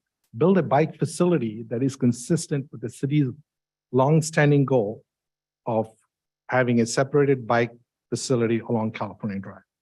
Connect downtown commercial districts, schools, transit stations, parks, community center, and residential neighborhoods. Coordinate with future Broadway grade separation project. Also, it's very important to remember, minimize impact. While we do this, minimize impact to local businesses and community. Yes, the project has some concerns and impact for local businesses. Staff has taken that very seriously. The project has trade-offs such as safety improvements over convenience. And I'm here to offer some suggestions, some solutions for that. Go to the next slide, please. Thanks. The project scope. The project scope consists of street resurfacing, road diet, while maintaining traffic throughput. That's very important to remember. Yes, it does road diet. It slows down the traffic, but the throughput is maintained. Pedestrian improvements, the rapid flashing beacons, bulb outs, refuge islands, high visibility crosswalk throughout various intersections. And having a class 2 or a class 4 or separated bike facility, two-way bike track between Carmelita and Oak Grove on the east side of the road, and a class 2 dedicated bike lane in the southbound direction between Broadway and Carmelita. Next slide, please. Here's a depiction of the project. It's not meant to be a technical drawing, but just to give you an idea of what the project is. Just to orient the members of the public and city council, on the left side of the screen, you have Broadway intersection. And on the right side of the screen, you have Carmelita intersection with California. And on the top of the screen, you have Caltrain parking lot and Mavericks Jack's restaurant. And on the bottom of the screen, you see the businesses on the west side of California Drive and driveways and what have you. The blue color shows the driveways. There are 5 of them, and red curving shows the no parking designation. The yellow lines show the two double yellow solid lines in the mid block. Now, if you look at the bike lane configuration, the bike lane in the southbound direction traverses through to the intersection of Broadway and continues to Carmelita on the west side of the street. And at Carmelita intersection, it turns towards left to go on the east side of the road and becomes a two-way bike track all the way to Oak Grove. Looking at the northbound bicycle lane, it continues north of Carmelita, crosses Broadway, and goes on the north side of the intersection. It's important to remember that Broadway intersection is one of the busiest intersections in the city, and it's important to ensure that traffic flows smoothly at the intersection. Because of the limited roadway width, the need to maintain number of traffic lanes and add dedicated bike lanes, the street parking on the west side of the street had to be removed. When you look at the options, whether you remove one of the lanes, one of the lanes, or removing parking, staff err towards removing the parking. Yes, staff understands it's inconvenience, but this is temporary. The parking will be restored as part of the Broadway grade separation project, which I'll explain in a subsequent slide. However, to mitigate the lost spaces, now over 20 new spaces are being proposed to be added between Carmelita and Sanchez, just the next block on the east side of the road, which I'll show on the next slide. Now I will discuss the left turns. Before I go into the left turns in the mid block, I just want to clarify that Broadway intersection and Carmelita intersections, there are no changes. All vehicles that currently make left turns at the Broadway intersection and Carmelita intersections will continue to have that benefit. No changes are proposed. Now, going to traffic traveling in the southbound direction. Traffic traveling in the southbound direction to go to Maverick Jacks would make a left turn onto Carmelita driveway and enter the parking lot and park on the south side of the driveway. Now, yes, we would love the car to park on the north side of the driveway closer to Maverick Jacks, but Caltrain owns that parking lot, which is SFPUC property, San Francisco Public Utilities Commission. Though we can't promise, but we are looking into changing the striping to make it more convenient for folks to park on the north side, closer to Maverick Jacks if possible. Now, when you look at if a vehicle were to be allowed to make a left turn in the middle of the block to enter the northerly driveway of the parking lot closer to Maverick Jacks, it must cross 3 traffic lanes and 1 bike lane, which is a significant distance for left turns. And we certainly don't recommend it. Additionally, if there is a potential for traffic backup if a left turn vehicle yields to oncoming traffic in the opposite direction. Now, it is true that prohibition of left turns in the mid block creates a problem for businesses. It is true, we acknowledge that. However, it is also very true that prohibiting unsafe left turns will reduce left turn related collisions. That being said, let's look at the northbound traveling traffic on California Drive. Vehicles traveling in the northbound direction can be allowed to make left turns into the driveway at the mid block on the west side of the street. In this case, there are not 3 lanes, there's just 1 lane that they have to cross. Can be done. However, there's a caveat that it needs to be carefully monitored for safety.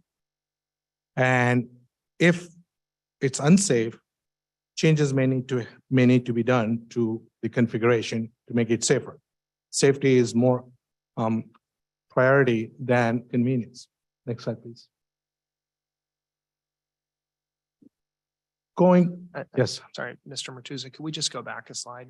Yes. I know there'll be questions. Sure. But just to reiterate, having listened to a lot of input from a number of people, both business owners and residents, one, it's absolutely not the city's interest, and we don't believe this plan will push traffic into neighboring streets. That's not the intention to solve this through people driving through neighborhoods, one. But two, we did listen to the challenge of not being able to turn left into, say, the First Republic parking lot or the other ones. And you're saying tonight that we think we will be able to permit northbound traffic to turn left into those mid-block parking lots without a complicated circling and the rest of it.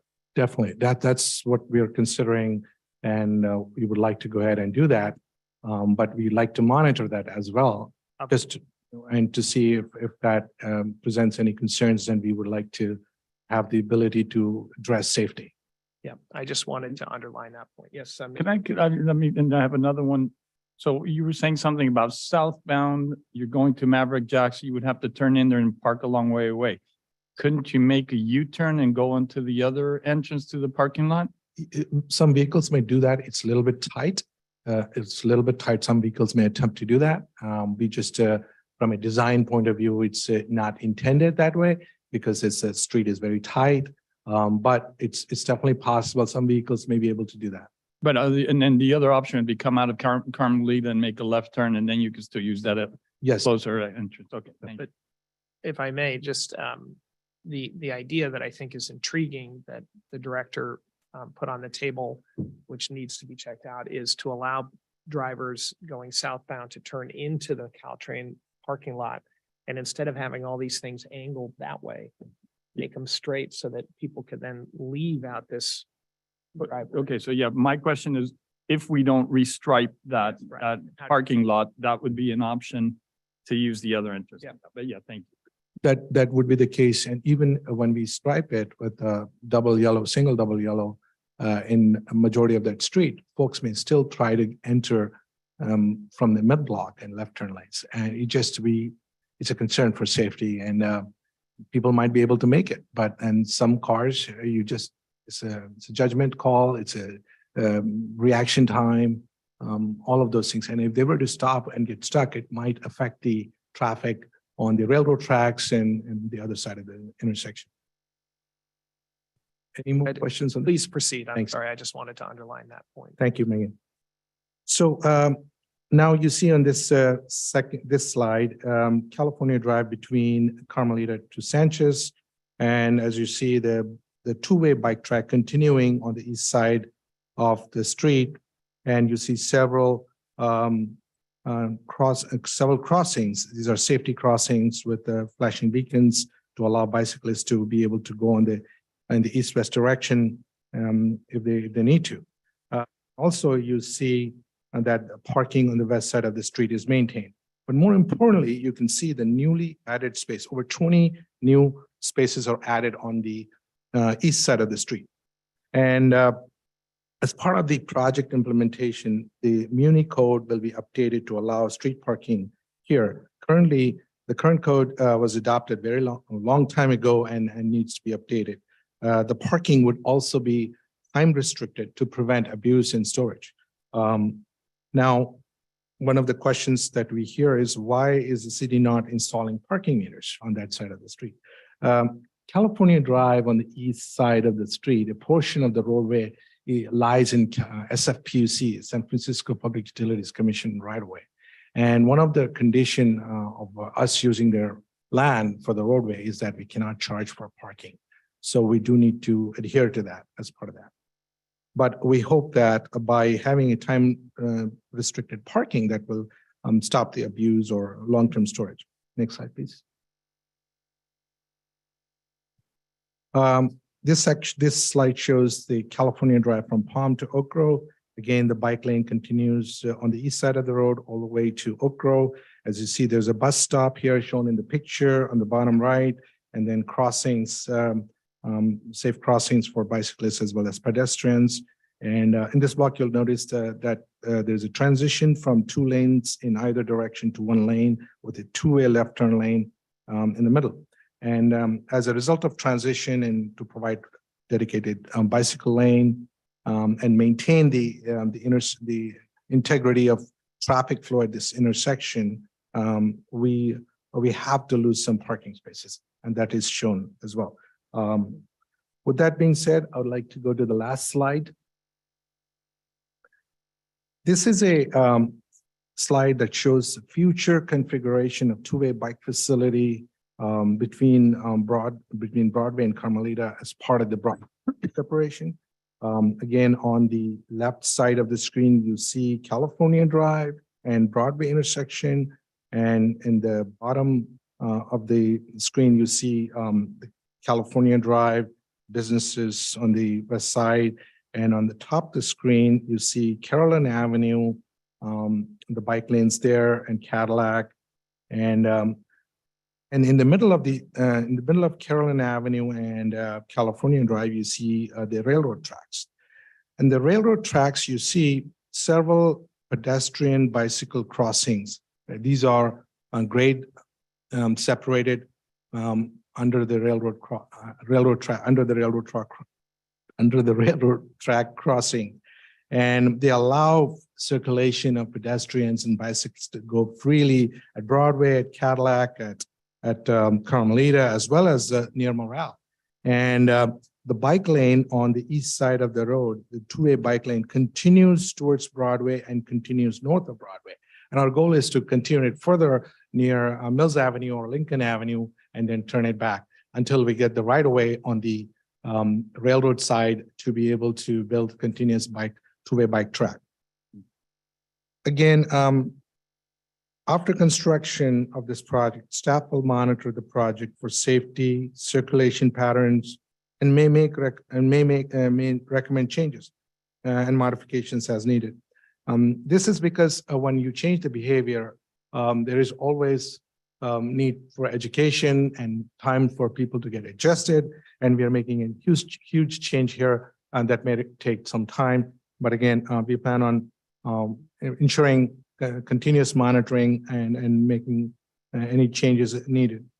That concludes my presentation. I'll be happy to answer any further questions.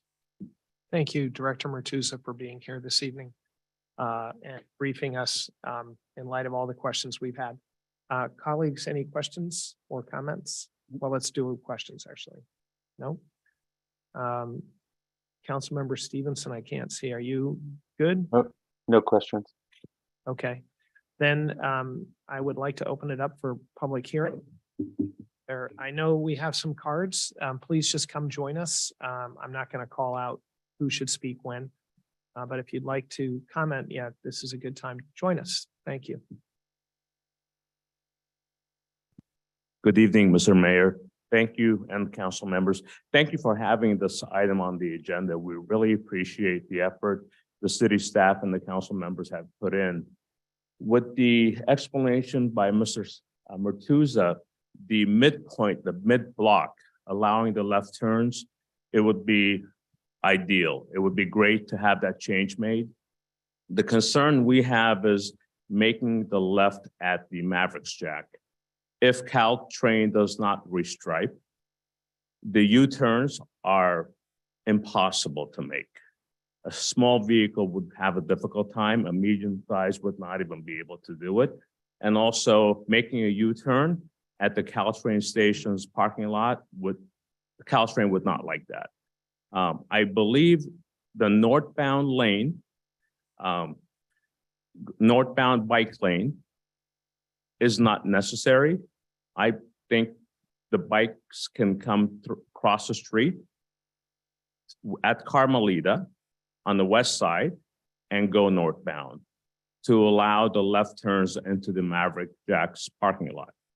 Maverick Jacks is a great business, great community business, and I feel for the businesses. We are not against the bikers. They're our customers. We care about their safety and security. At the same time, we care about the businesses that employ 100 employees, and we want them to thrive and succeed. So those are my comments. Thank you so much. Thank you, Mr. Kranian. Anybody else like to come and comment? Please join us. Thank you. So my name is Mike Giannardini. I own OnShock Automotive. So my location is on the corner of Carmelita in California. So I'm well aware of the traffic and the concerns that a lot of people have. But I do have, my main concerns are making these turns into our driveways. We have businesses to the left of me and to the right of me that do depend on southbound traffic or northbound traffic being able to make a left turn into our business. Second is this diet is fine, but I'm concerned about the first responders not being able to have a clear path in the middle of California going towards Broadway or coming back. I constantly see, what's that? I beg your pardon, sir. Could you repeat what are you concerned about? Well, the fire department, police, ambulances, being able to get through that traffic and let them have that right of way to do that. Having a double is definitely going to be able to, it's going to very much restrict that. And second is the concern for bikers from Carmelita to Broadway. It's a dangerous spot. I do believe that. And I do have the concerns about the bikers on their safety as well. So I do not think it's a good idea to have a bike lane near Maverick, especially a double. I would like to see a little bit more study on this and maybe a little beta testing so we can start putting something down on the roads, maybe the double, so that we do have that lane in the middle and just kind of see how things go instead of doing a huge project like this, which it's going to fail. It's going to fail badly because my window looking out on that corner, I see it every day. So I know exactly what was on, but maybe some speed bumps, some pillows that could be in the middle to allow the fire department to get through, but also slow down the traffic at the same time, just between Broadway and Carmelita. Those are my concerns. So thank you for your time. Thank you for being here tonight. Yes. Thank you for taking the time.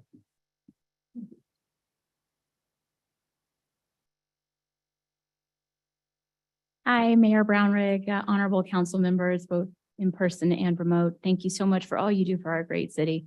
My name is Alexis Simpson, and I stand before you as a resident, as a cyclist, an environmentalist, and as a mother. I live in the Oak Grove neighborhood, which is behind the high school, and I have an upcoming middle schooler who's very excited about a potential bike ride, especially given some of the scary stories she's been hearing about the bus rides lately and some of the violence that has erupted therein. I hate to see this framed as something that's so cyclist versus business because it doesn't necessarily have to play out that way. The community supports the businesses as much as the businesses support the cyclists. And I think that could actually be a very positive relationship that works together. Indeed, there's ample evidence not only from the Bay Area and the full West Coast and cities across the nation of bike lanes actually improving businesses. And I know for me personally and a lot of my neighbors, we would be able to more efficiently get to Broadway and patronize those businesses as well as those that are along the area that might potentially lose parking spaces or suffer from some of the turning troubles. So I'm just here in support of the plan and in support of it moving forward as quickly as possible. We're 4 years since it was identified as a key corridor, and we're 3 years out from when it was added to the master bike and pedestrian master plan. And so in support of my neighborhood, in support of my cycling and my kids getting to go to school, I thank you for your continued consideration of moving this forward. Thank you for joining us tonight. Ms. Pfaff. Hi, I'm not a cyclist. So I cannot opine about that. But as a very, been here so long, actually, she's optimistic there. I've heard about this since, I want to say 2006 or 7, maybe. It's been a really long haul and it has changed. But the idea was, I think actually you talked about it as a planning commissioner, probably a long, long time ago. So what I like about it is, yeah, it's not going to be perfect, but the Public Works Department has explained it's going to be iterative, which I like. Sometimes we have to do things that way. And as a driver, as a driver that is probably much slower than most people who drive that actually do abide by the speed limit, it's kind of crazy out there. And what I like that I see is that it is going to be a road diet. And I think we're all going to be forced to, whether people like it or not, to just slow down. And it's going to be probably the same as the roundabout. And the reason that does work, even though in the beginning it seemed kind of crazy, is because it just funnels down and it is iterative. I think if I didn't imagine things that a new yield sign has come up, I just noticed one that didn't seem to be there a few weeks ago. Andy, correct me if I'm wrong. So it is iterative and there are always things that are added. And I think it would be good just to start with something and see, what works. And flexibility has been shown, just be good to try to start something safe and slow people down. I think that would be great. Thank you. Thank you for being here tonight. Please come and join us. Thank you again. You ought to come to more council meetings. Every project has a goal, right? Or a set of goals that we like to achieve, accomplish, right? So in this case, I'm a cyclist, right? And as I mentioned earlier, I use California Drive very often. We have a section of the California Drive north of Broadway, which already has a cyclist lane, right? One on each side. I think the question is, has that addition really proven to do a few things mentioned, right? So one, reduce the number of cars, emissions, which we all are concerned about. I am, because I have a 3-year-old daughter and I'd like to leave the world in a better place than we have now. 2, improve safety, both for cars and for riders, right? Because believe it or not, and I've spent, I can't just exaggerate numbers here. I barely see a soul on those lanes. And so the question is, for every dollar we spend on these projects, how are we measuring the return, right? Return on safety is life saved, accident saved, right? Return on gas emissions could be, hey, have you seen reduction of cars and more cyclists? It's one thing we spend the money because the community wants it, and I would like it too for my daughter, for myself. But the question is that where the money is well spent, right? I mean, is that yielding the returns as we would define of any project or the goals? I think it would be helpful to know before we go in these directions of adding lanes, taking lanes, adding cycling lanes, right? I mean, it's helpful. Trust me, I cycle every Saturday, Sunday for 2 hours in the morning. But at the same time, I question whether these things are bringing more cyclists out and reducing the number of cars as the project goal would intend or call for. And just one comment, which was, something mentioned earlier. I, as a resident, I've actually never seen any notification or communication on these projects, let alone like these hearings, meetings that happen. I'm really happy to hear about grade separation, the El Camino, the cycling lanes. I mean, it'd be great to actually be participating in these early on. And even get a notification says, hey, we're doing something. Even an email would be fine. I'm in technology. I'd love to get an email, if not paper, save the trees. But something, just if we can do something, even like put, I don't know, on Burlingame Avenue, put like postcards that says, hey, if you're interested, there's something happening, right? Because oftentimes we could get people on those high traffic areas. Appreciate it. Are you a member of our e-newsletter? No, I'm not. Maybe Well, there you, find that. that would be the first. That would be a good start. Thank you. Thank you.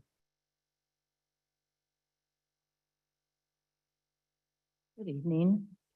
My name is Arlene and I live in the city of Burlingame. I'm a driver, I'm a pedestrian, and I'm a biker. So I use those streets in all three methods. I'm coming here today to tell you that I'm supporting the safer bike lanes.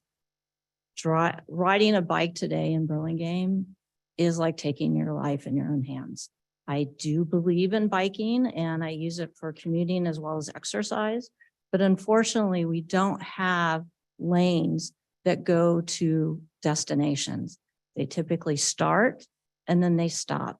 So if you were to get off the train station today, you would be in a bike lane until you got to Broadway, and then there is no longer a bike lane. There are over 100, as you know, people that are struck by cars in Burlingame every year. When I found that number out, it was very disturbing. That is a very high number. We have to take pedestrian and bike safety seriously. We have to make it a higher priority. So I'm coming to you to support the bike lanes. I also believe that having the option to bike to places will increase foot traffic. We've seen it over and over again across the United States and outside of the United States. So I believe that our merchants will gain more foot traffic if we provide more options on how to get there. And lastly, I do think that also having more options to get to these destinations will also reduce traffic problems.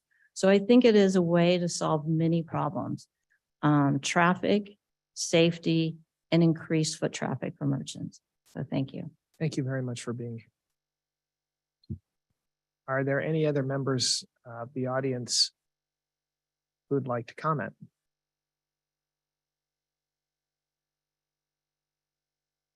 Good evening, Mr. Mayor, council members.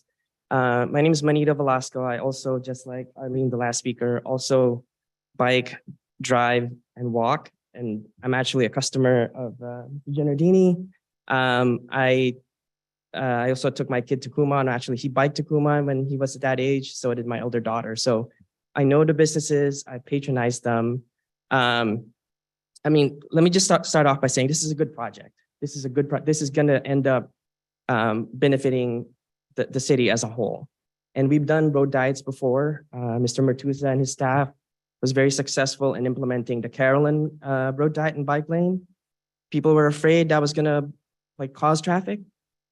It still works. People still are able to get from end to end. They might be doing it a little bit slower in the middle, but it works.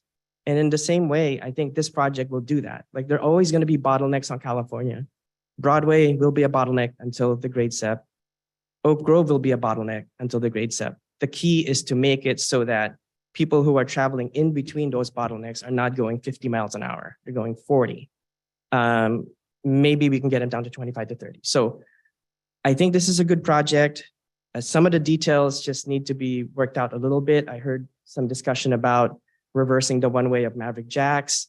Something to think about is that if you're trying to get out of Maverick Jacks to head downtown towards the avenue, if you reverse the one way, you can't do it, and then you can't come out of the mouth of it. So Mr. Mertuza is right. There's some unintended consequences here that we need to look at. I know as a parent who went to Kumon, whose kids went to Kumon, that the people on that block, the customers of the businesses on that block, are likely just going to occupy the bike lane. And that is my fear, because there's auto body shops, not Mike, Mike's a good guy, but there's another auto body shop there, Lou's Auto Body Shop. I think what they'll do is that they'll end up stopping their vehicles in their driveway. The same for the parlor. There's a Luxor Floors. So I think what's going to happen, the unintended consequence is that for the most part, that bike lane is going to be blocked. And then you have bikes having to get around or going into the sidewalk. The last thing I'll say is that the northbound direction is also problematic and needs a little bit more working through, because there's a sandwich bike lane there that's part of what you saw today. It's difficult to try to get through there because the cars that are there are trying to merge to the right to get to the freeway, to get to Maverick Jacks at the same time that you as a bicyclist is trying to get through there. So that's something to look out for. I know the street's getting paved, so the iterative thing makes sense. So hopefully the city will monitor this as it gets it implemented and make some adjustments. Thank you very much, Mr. Velasco. We appreciate your expertise. Come on up, Mr. Couchy. Good evening, Mr. Mayor and council members and Mr. Stevenson over there. I'm Dave Couchy. I am, I guess, new to this project, just having learned about it a couple of minutes ago. I'm an avid cyclist.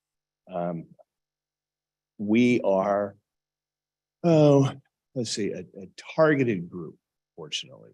I ride all over the county. And I can't tell you how many times that trucks come after us, cars come after us. I get a little emotional about these things. I want to live. So anything that we can do to help the bicycle community, I'm all for it. This is a great project and I support it. Thank you, Mr. Couchy. Thank you for being here. Anybody else in our audience like to speak on this topic? I suspect we have online comments. I'll turn it over to our city clerk. Our first person I'm going to unmute is Maverick Jack. Would you like to unmute yourself?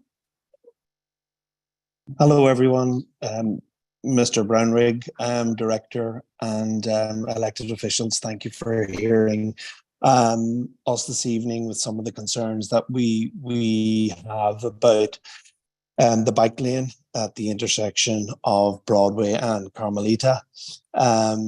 This project, everyone has covered the notification process and some of the issues that we've had. And we really do appreciate that the director has looked at this project and has tried to find solutions that will allow for a left turn.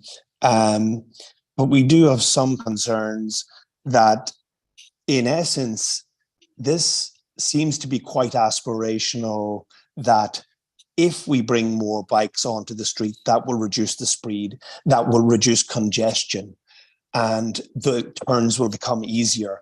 But when the explanation as to how one gets into my parking lot comes about, there is a very tight turning space. There's restriping of the parking lot that has to be organized with SFPUC.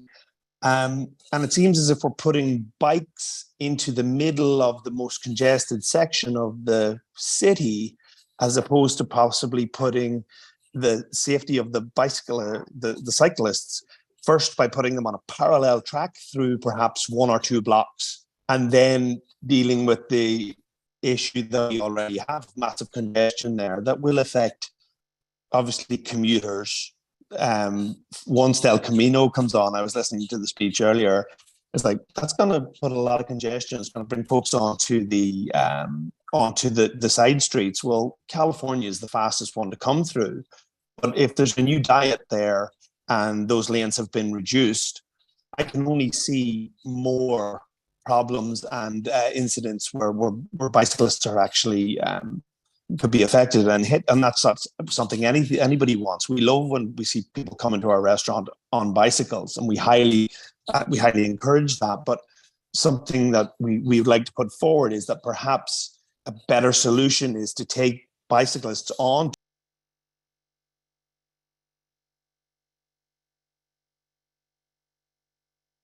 Did we lose him? I think we lost him. Yeah, he's no longer on. Well, if he rejoins, we do have Nikki. I'll allow her to speak now. Yeah. Nikki, go ahead. You can. Hi, Thank you, council, for bringing this back up. And thank you, Mr. Martuza, for your update and for considering the additional input that you received. I think the primary concern that I had was that as a resident on what will be an affected street, if there are no left turns in the mid-block there, it seems as though the traffic study did not initially include any potential impacts to the adjacent one-way streets. That's a concern. Second concern is that us living there were not notified of it. Third concern was that I did attend the meetings and I did do the online survey. And this is a new addition, that double yellow, potentially no left turns mid-block, was not in any of the alternatives. So those were my concerns, and I appreciate that you have looked at it again. I would agree that we all want the bicyclists to be safer. I certainly do.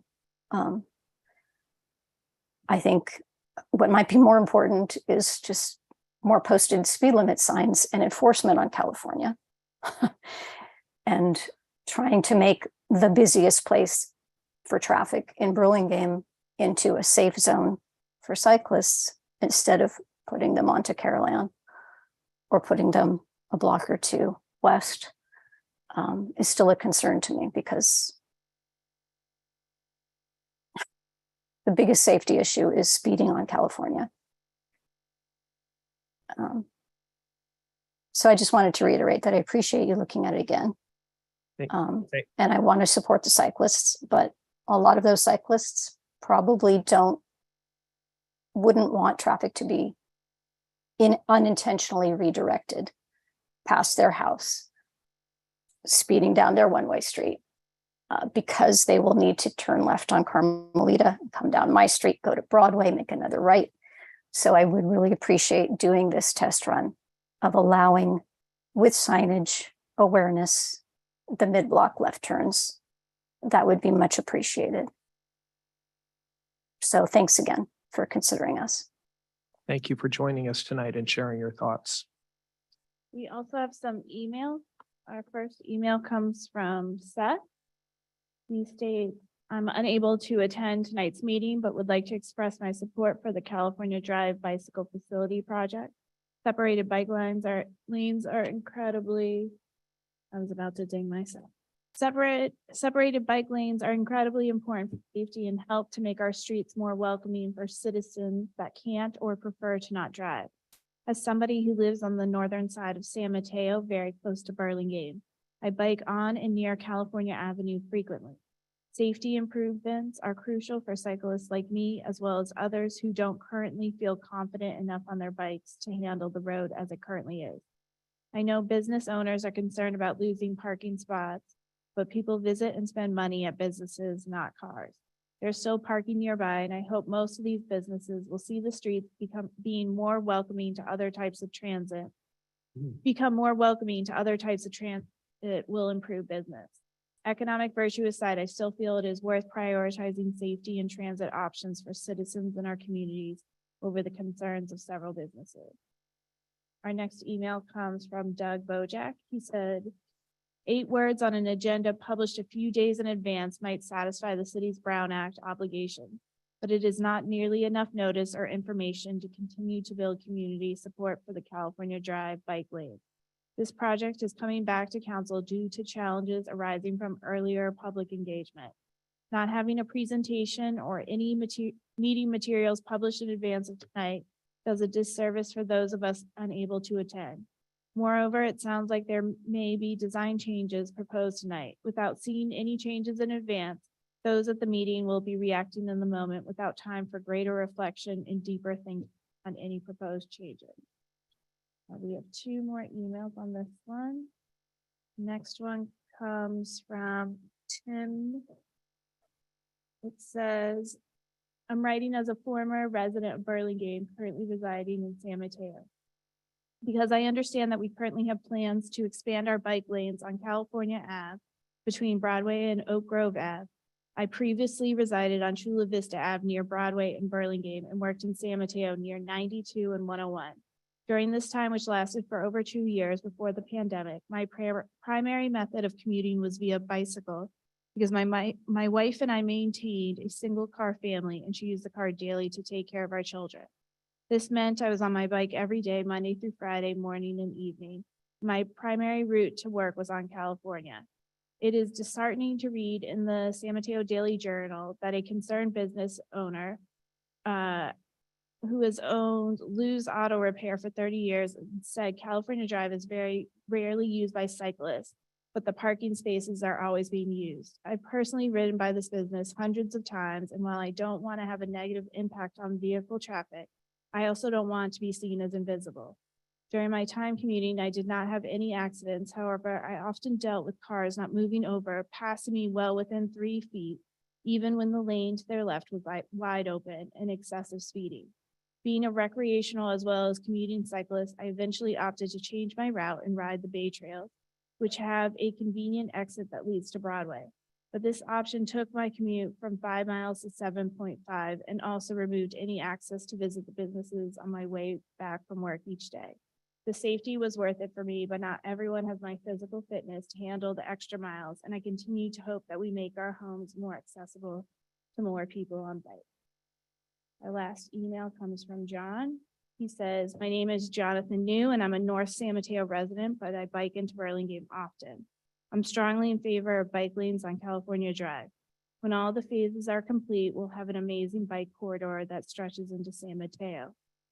I know businesses are concerned about parking spaces, but I believe their fears are unfounded. There's plenty of parking that's nearby and people will adjust. Bike lanes will make biking safer and more attractive resulting in less car emissions and car traffic. This will literally save lives and help the environment. And that's all the public comment we have. Thank you, Madam City Clerk. Any other comments before I close the public hearing? Please.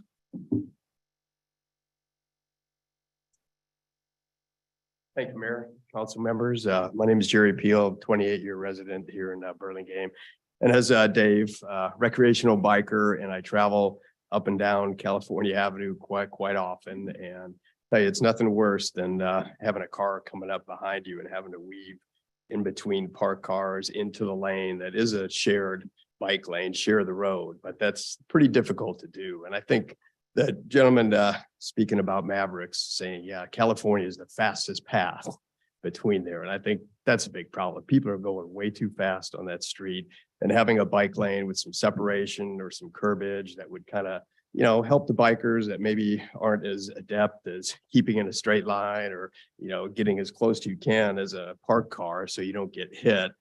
Having a separation there would allow, you know, kids and a lot more shoppers. My wife rides a bike with a basket. She'd be shopping at Broadway a lot more often. We live in the Gables area behind the high school, and it's too difficult. Carolyn, you take Carolyn, you get to that, you know, Broadway section with the train tracks, and trying to get a bike across there is just impossible.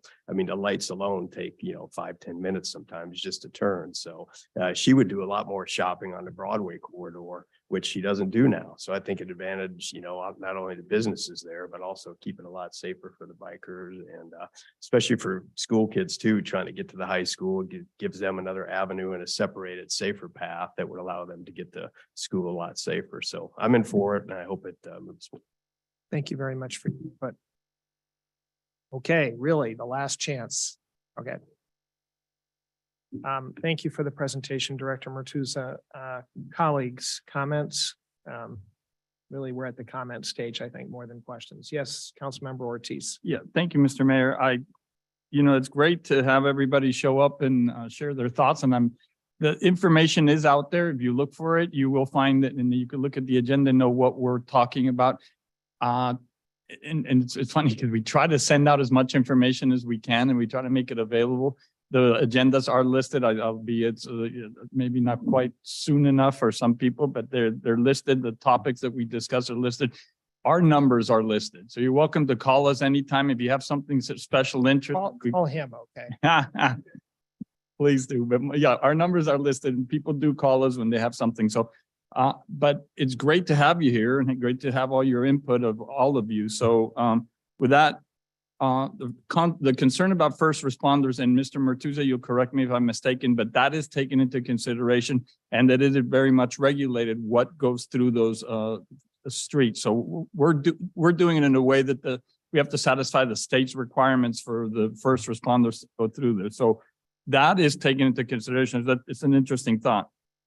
As far as somebody mentioned beta testing, this is not a permanent solution. This is not a permanent project because we have the great separation. We have other things going on. This will change. So what we're doing right now is not going to be there forever. Hopefully in the next few years, we'll start great separation and that will have to change. But if it doesn't work, we can still change it. You know, I've been doing this for about 10 years now, almost. And I've learned that every time we make a decision, something gets changed, somebody gets upset and then after a little while, after everything kind of happens, and I think somebody brought up the roundabout, and I remember my friends wanting to throw things at me when the roundabout, and now it's there, and now they come up and say, okay, it's fine. So there's some parts of it that will take a little adjusting. It'll take maybe running around this corner somewhere else and making a different turn. But I do believe, and I'm 100% sure that this will slow traffic down. And that is a good thing for pedestrians, for bicyclists, and for even the businesses in there, because if you are stopping at one of these shops and there's somebody flying by at 45 miles an hour, that puts you in danger when you're trying to turn in and try to drop your kid off at Kumon or drop your car off at one of the shops. So for me, again, will it fail completely? I don't believe so. Will there be things that we need to change to make it work? Absolutely. And again, it's not permanent. It will be looked at over and over and over. So with that, thank you, Mr. Martuza. Thank you to Public Works. And thank you, seriously, thank you to everybody who showed up to talk about it. It's really kind of nice for you guys to share the audience here, to be here and share your thoughts, because we really do appreciate it. And call him too. Councilmember Stevenson or Beach? So, yeah, thank you, Mr. Mayor. Personally, I support this project in terms of it's a good step forward. As Councilmember Ortiz said, there are going to be things that we'll learn and we'll adjust. And at the same time, we recognize that there are some other looming projects that will require us to revisit this again once grade separation starts. But I do think traffic and safety are a priority for our residents, whether they're bikers, automobile drivers, pedestrians. I think this project helps address that. As somebody who's been in this community for 30 years, the speeds on both north and southbound California is too fast. Even going into the traffic circle, which I know is south of this project, the speeds of southbound cars are too fast into that traffic circle and leads to near collisions, particularly in that direction. So appreciate everybody's input, appreciate the perspectives and some of the things that will have to be studied and monitored. But I echo that this is something that is a good step forward for Burlingame. Thank you, Councilmember Stevenson. Councilmember Beach? Thank you, Mr. Mayor. I won't think what everybody said. Appreciate everybody's input. Every project has trade-offs. It's just how it works. No project is perfect. If I were to draw a little Sharpie marker over this, I'd change some things, but that's kind of not how it works. And I think that I really do appreciate Director Martuza and his team looking carefully at one of the major concerns, which was those northbound mid-block left turn into the businesses. I think it's reasonable to, as you proposed, to allow them and observe for safety and look at our accident data, because this is the most accident-prone corridor in our city. This is our highest injury network. So it's really important that we're taking some steps to make it safer for everybody. So thank you, Director Martuza, for offering that up to some of the business owners. And I think it really will create a safer corridor for every single driver, for every single pedestrian and cyclist too. And it's in line with a vision that we've been talking about for years and years. How can we make this a commuter corridor for everyone? So I support it, appreciate the compromises that have been surfaced. We'll look for safety, and great that we have grant funding to give it a try. So thank you. Thank you for the effort here.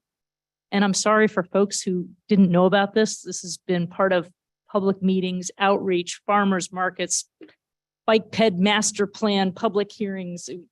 You know, we do what we can. We need to keep doing a better job, but yeah, it's really important that we get this input. So thank you so much for sharing. Thank you, Councilmember Beach. And I do think, to echo a couple of points that Director Martuza made, we have learned in terms of notice, and we will, in future projects, do a better job of actually walking notices into people and not just relying on the U.S. Postal Service. And I want to underline two other points that he made and that have been echoed. One, really appreciate leaning into allowing left turns going north on California. Do think that will help those businesses. Also really appreciate timing the parking spots across the street so that people don't use it for long-term car storage.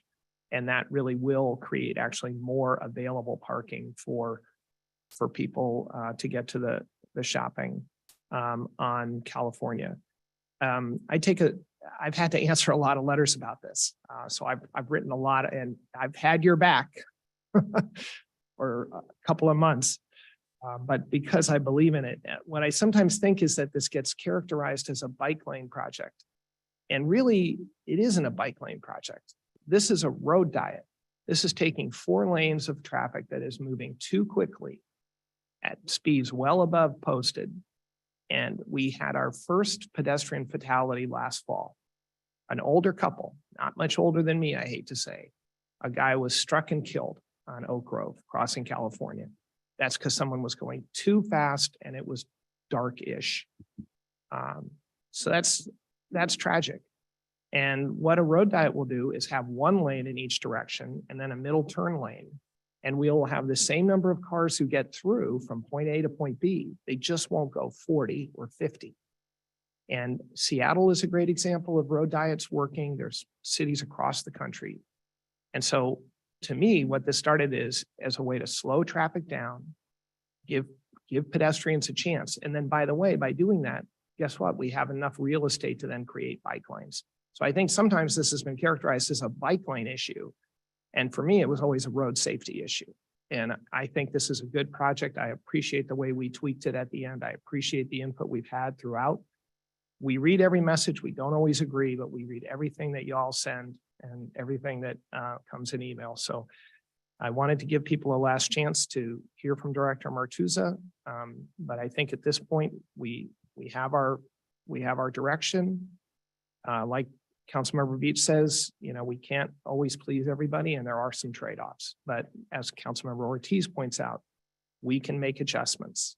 We can be nimble and we can tweak if we need to tweak. But this is a good project, and I'm glad we're moving forward with it. So I think that's it. Thank you all for your input again, whether you're pro or con. We really do appreciate it. We do read everything. And that will take us then into public comments for comments that are non-agendized. So this is a point in the meeting where if you would like to make a comment to the city council on a topic that's not agendized, this is your chance to come up and share. And I will welcome it. Again, I'm not going to call cards. If you'd like to come and make a general public comment, please do. I will remind anybody who does that because it's not on the agenda, we're not allowed to comment, but we always listen very carefully.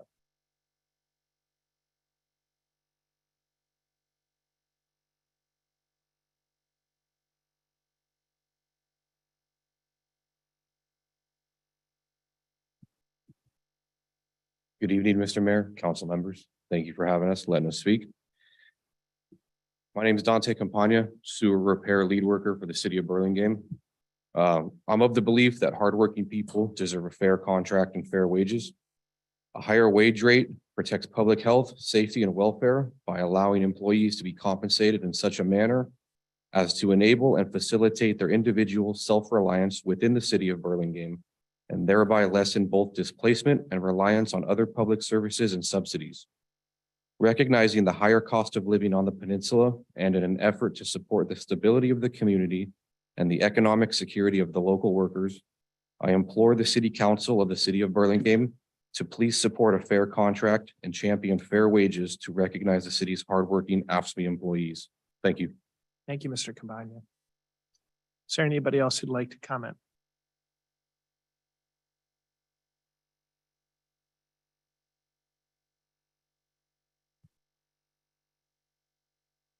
Good evening, Mayor, Council.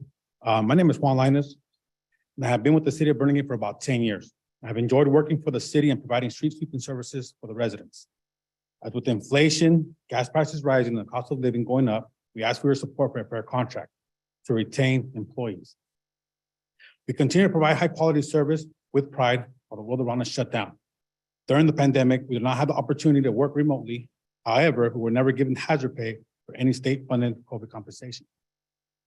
I'm asking you to please consider supporting our increase in salary as an investment to the city. I recently attended my oldest daughter's graduation from UCLA. Congratulations. Thank you, appreciate it. As she starts her fellowship in Southern California, which will be another added cost, we are treating it as an investment for in her future. We are currently finding it difficult to find a balance to fund our youngest daughter's extracurricular activities. We are focusing on the positive in the hopes that the city will recognize the devotion to the community and provide it with a fair and equitable. Thank you, sir. Thank you for your time. Thank you for being here. Are there any other comments, general public comments? Thank both of you guys for coming in tonight. We appreciate it. I also have some emails. Oh, very good. Sorry, I always forget about our online friends. Please. I'll start with unmuting Nick. You would like to speak? Good evening, Council. Can you hear me? Yes. Thank you all very much for your time. So we're basically having our third plea to you guys to try to gain a competitive contract and try to prevent ongoing retention problems. The initial offer that the council proposed was basically 2/5 of what the police received in their most recent contract. And I think after two pleas to you guys, that number has changed from 2/5 to 1/2 of what the police received in their contract. I think this is extremely disappointing to our group. I just kind of want to go over some of the consequences of the deprioritizing of staff pay over the last 15, 20 years. 22 years ago, when I started out here, we would have over 200 applicants to be hired for a public works job. HR would pick the 100 best resumes and they would get testing. We'd pick the 10 best from the testing and they would get interviews and we would hire from the top 5. Nowadays, we're lucky to get 35 people to show up for testing. I think HR can corroborate that. The result of low wages leaves us in a really tricky situation with regard to retaining talent. I am the 22-year senior maintenance worker in the water division. The maintenance worker under me has 18 years. The maintenance worker under him has 1.5 years. The 4 people below him are all on their 1-year probation. These wages just won't keep the talent here. I just want to point out 22 years ago, 3/4 of our division lived in town. Now 1 person in our division lives in town. That person used to pay $900 for a duplex on Rollins Road 15 years ago, and now is spending $3,000 for an apartment on El Camino, and only does so his daughter can go to a good school. One last thing, over the weekend, the holiday, I had 5 of our lowest seniority employees on a water main break. It was on Saturday, the 1st. These are some fast learning and extremely dependable employees. These employees have an extremely promising career with other organizations if we don't provide them a fair and competitive contract. So please help us to make this right. Thank you very much for your time. Thank you, sir, for joining us. Our next, I'll unmute is Jorge. Go ahead, Jorge. Hello, hi, can you hear me? Yep. Hi, how's it going? My name is George. I am a water operator for the city of Burlingame for the last 1.5 years. And I love my job and have pride in what I do. But sad to say, that doesn't pay the bills. Since I've been here, I have been working as hard as I can to provide quality and fast service to the residents, and I have not felt appreciated for the work that I do. We have gotten half sandwiches as a thank you after working a crazy storm that the city has never seen before. After that, we got a random staff meeting where we got one subtle thank you, but a discouraging announcement where a gentleman up in the higher ranks tells us that if we do not like it here, we can happily leave to another city for work. I personally have gotten denied for bilingual pay because, quote unquote, Spanish is not necessary in the city of Burlingame, when I proudly use Spanish all the time to communicate with contractors and residents in the city to make not only our job easier, but also theirs. Hearing that come from a director is just disrespectful and tells me what type of leadership is going on here. This needs to change. Show us the respect we deserve. Start by giving us the raise we deserve and not the petty 8.5 over 3 years where we will just fall back down in the next year. It's sad to say that it has come to this point, but this is what happens when you continue to slap us in the face with all the money that is falling out of the safe because it is too full. Do the right thing and support us the way we support the city. Thank you for your time. Thank you, sir, for joining us. And then we have some emails that came in. The first is from Patrick O'Flaherty. He says, as a 52-year resident of Burlingame, I appreciate all the services that our tax dollars and the city budget provide for. From the excellent park staff who keep our parks pristine to the street, sewer, and water departments that work tirelessly in mostly adverse conditions to keep our pipeline utilities going 24/7. It saddens me to hear that their pay has slid from within the top 5 to almost dead last in rank on the peninsula. I urge the council and city manager to bargain in good faith with their bargaining team. When are the concessions that were given years ago going to be made up? Our next email comes from Natal. He says, myself, Natal, City of Burlingame employee working as Library Assistant 1 for the public library. I would like to request with all respect that we really need a decent pay increase, which can help us in many ways as follows. 1, inflation is hitting really hard and getting more difficult to pay expenses for. Family with 2 kids and spouse, commute 30 miles one way, traveling from East Bay. Bridge toll and similar expenses, which can become harder to make ends meet. 2, I strongly believe that a decent and appropriate market pay rate is the best way to keep the talent for longer term. 3, we are always trying our best. How can we help all age patrons? How to make our coworkers more cheerful at work, etc., which deserves a pay that can boost our quality of service. 4, I am sure as a decision maker, you understand our requirements, so please help us out to do some more for us this time, which can help us to maintain our happiness, which can lead to staying longer with our job, because I believe it is not easy to find right candidates, those who already have a proven track record. I believe we deserve fair pay that keeps up with the cost of living. Thank you for giving me an opportunity to share my thoughts with you. The next email comes from Olma. She states, hello, my name is Olma O'Neill. I work as an administrative assistant for the city of Burlingame. I've worked for Burlingame since 2018, full-time since 2022. I'm here in solidarity with my city coworkers, requesting your consideration towards fair pay that keeps up with the cost of living. I always struggle with using an us versus them mentality, and I want to ensure City Council that I view this current issue as one that all Burlingame residents and employees have a vested interest in. It's not just employees pointing the finger of blame to those who have the power to make real changes here. We are simply asking for serious and fair consideration for livable wages. The city of Burlingame was able to survive through the pandemic because of fiscal reserves, even after our TOT funds were negatively and severely impacted. Burlingame has been proactive in attracting new businesses, supporting housing demands and transportation infrastructure. But who are the ones who take care of the increasing demands of a growing city? It's the water plant workers, streets and sewer divisions, facility department, parks and rec, and public library employees, among so many others, that allow residents and visitors to enjoy the high quality of everyday living, entertainment, and enrichment the city offers. It takes so much to afford us the benefits of clean city streets, safe running water, and well-landscaped streets, neighborhoods and parks and library programs. I'm asking the council to please support a fair contract to recognize the city's hardworking AFSCME employees. Our next email comes from Annalisa, and her email's titled, "Huge thanks to the water department." It says, "I just recently moved to Burlingame and wanted to share my gratitude to your staff. I live on the 1500 block of Newlands, where over this past weekend, there was some sort of water disaster. I was hoping you could please give some recognition to the water staff for their hard work fixing a burst water pipe on Saturday.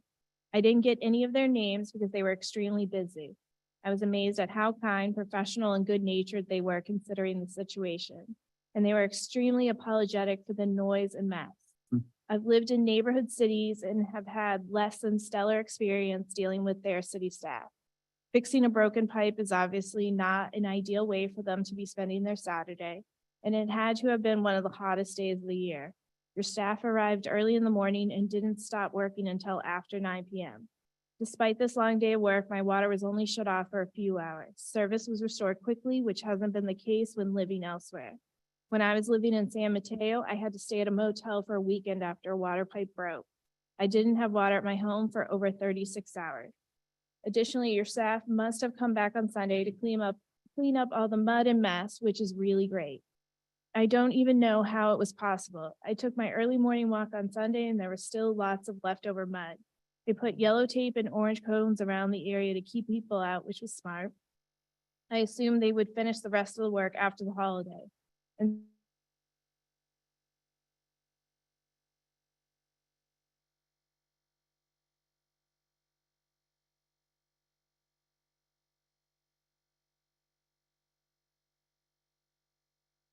that set Burlingame apart from the rest. Our next email comes from Kenneth. He says, "I've been an employee of Burlingame and a member of AFSCME for the last 15 years. It is now July and AFSCME is currently working without a new contract. The city decided to hire Burke Williams and Sorensen law firm to represent the city in these negotiations.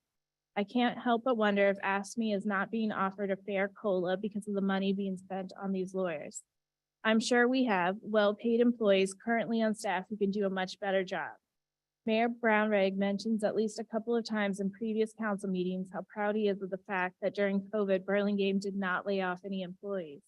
But the facts are at least 4 people at the police department were furloughed, 3 of which never came back. There was a longtime Burlingame employee who worked at City Hall who was also furloughed during COVID, then subsequently laid off permanently. More examples of employees in the Parks Department and Streets Department, just to name a few, were also furloughed.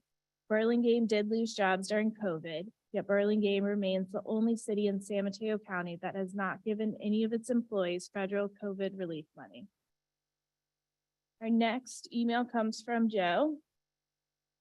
He says, "Hello, my name is Joe. So he left his last name off because he thought I would have a hard time pronouncing it. We are not being fairly compensated for our work, and it is hurting our ability to do our jobs and to train and retain our new hires. To listen to city council speak about the city and the moral compass we all follow, you would believe this would be something they would want to rectify. But apparently things said in a political sphere don't always fully reflect the truth. Next, I'm going to find out the sky is blue and water is wet. I'll end this by saying we have been often told that if we don't like it, we can always leave and seek employment elsewhere. And this is undoubtedly true, but if this city, a city with a reputation for excellence and a price tag to match, a city that has been so flush with cash that a city council member once noted that they couldn't shut the vault door, can't find a way to compensate their employees fairly, maybe we aren't the ones who should be seeking work elsewhere." The next email comes from Robert. It says, "My name is Robert and I've worked for the city for 8 years. I consider myself a lead water distribution operator. However, my official title is lead maintenance worker. For us in the water department, we are required to obtain and maintain water distribution license through the State Water Control Resource Board. Without these certifications, we are unable to operate the city's water distribution system. We work hard to obtain our license, but it really simplifies the importance of our jobs by labeling us as maintenance workers. We need to change our job titles to accurately reflect our essential position. Burlingame has become a stepping stone for careers and not a destination. The hiring window just closed on July 2nd, and we only had 32 applicants. This may seem like a decent number, but it is not. After all is said and done, that number drastically drops. The hiring window beforehand that closed on February 23rd generated 45 applicants, but only 7 of them were put on the hiring list, which was quickly exhausted. The hiring process consists of an application, civil service test, physical agility test, and 2 rounds of interviews. Currently, we are seeing low numbers during the application process and valuable employees leaving due to low morale and for better pay elsewhere.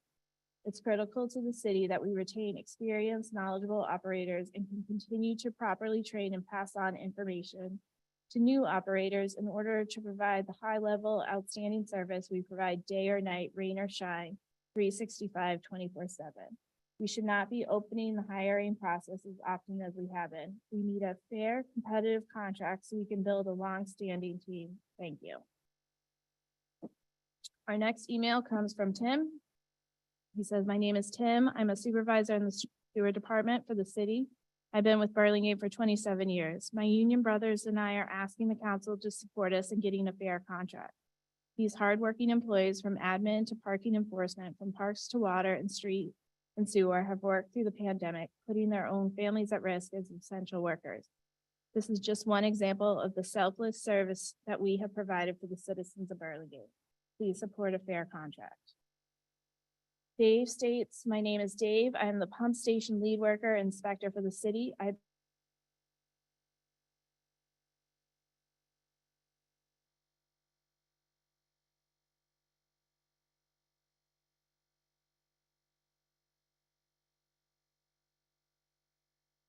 Events appear to be the new norm in California, which makes our jobs that much more important.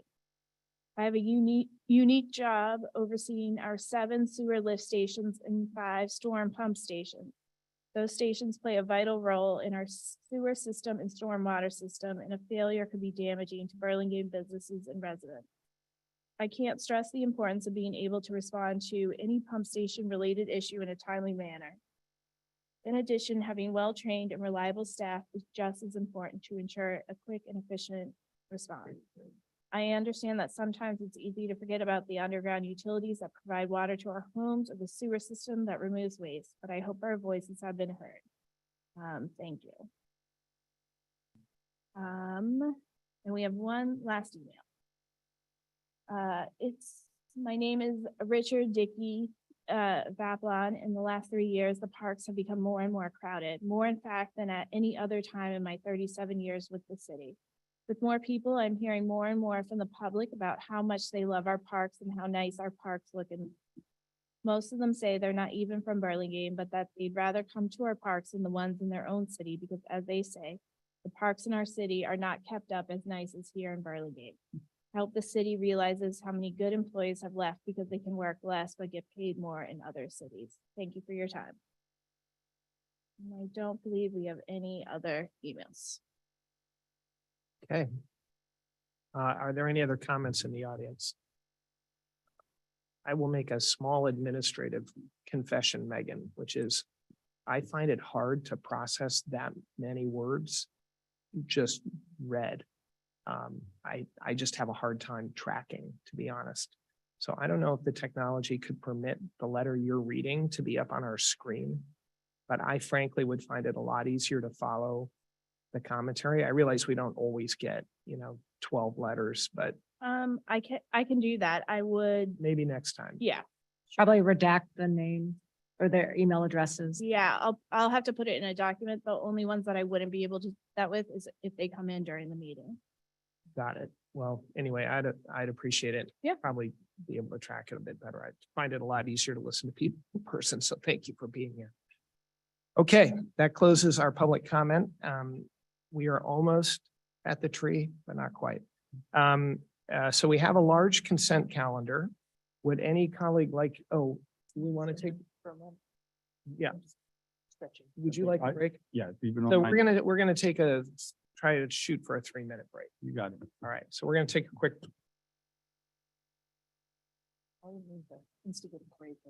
No, he told me earlier he wanted to take a break.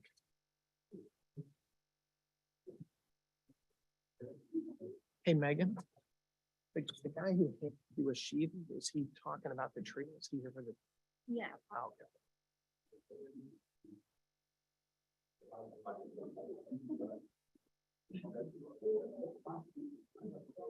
Sorry, John.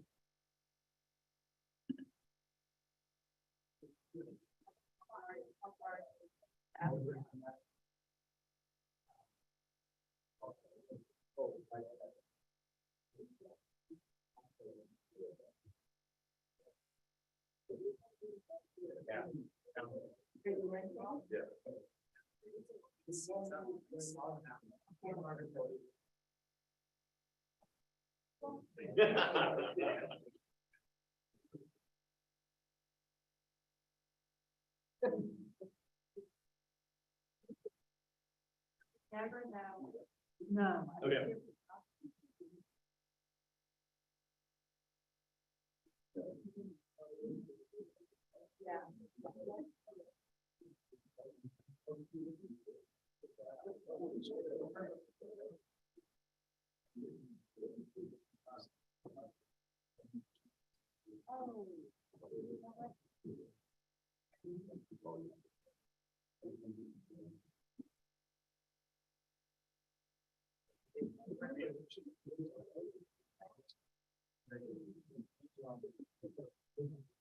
Hey, nice to.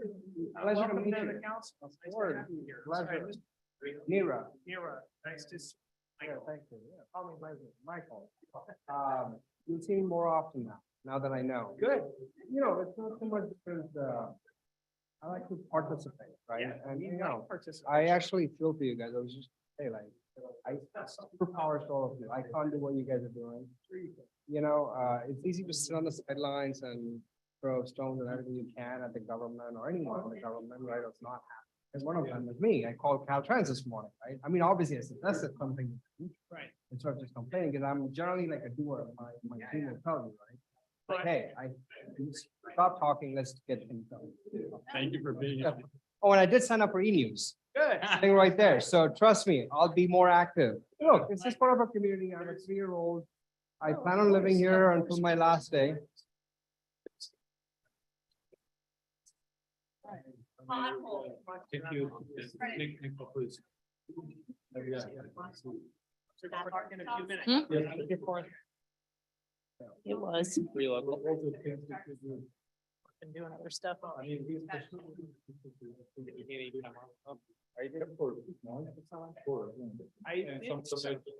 Although it's more credit. Oh, yeah. This gentleman is grateful to work on the airport. How about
Here we go.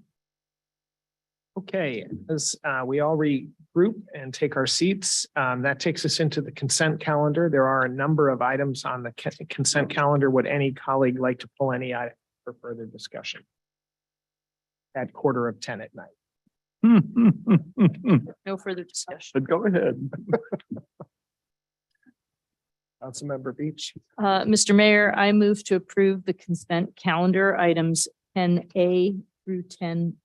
Oh, I do appreciate that. I have to ask the public if the yeah. public. Oh, like, sorry. if anybody in the public would like to remove an item for discussion. I see none. And Councilmember Stevenson, you're okay without pulling anything? Correct. Thank you. Please continue. Second. How- 10A through 10O. We do have hand raise? We do? Yeah, let me make sure it's not to pull an item. Gilbert, are you trying to pull an item from consent? Hi, no, I'm actually had a comment for public comment, if that's okay.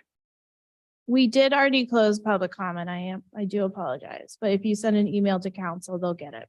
Thank you. Okay.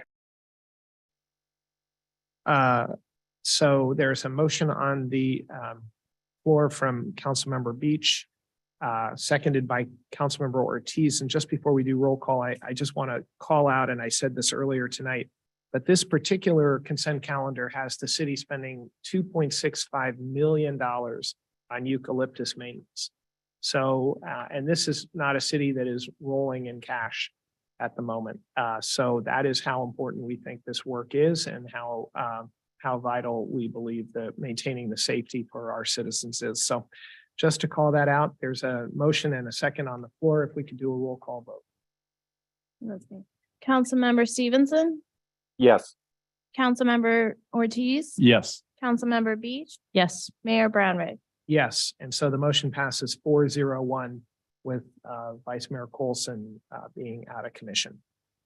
And finally, that takes us to item 11A, I believe. Yep, 11A.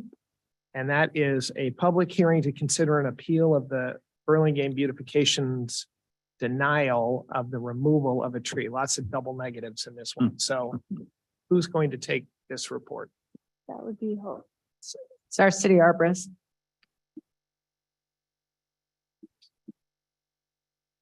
Thank you. Just before you go.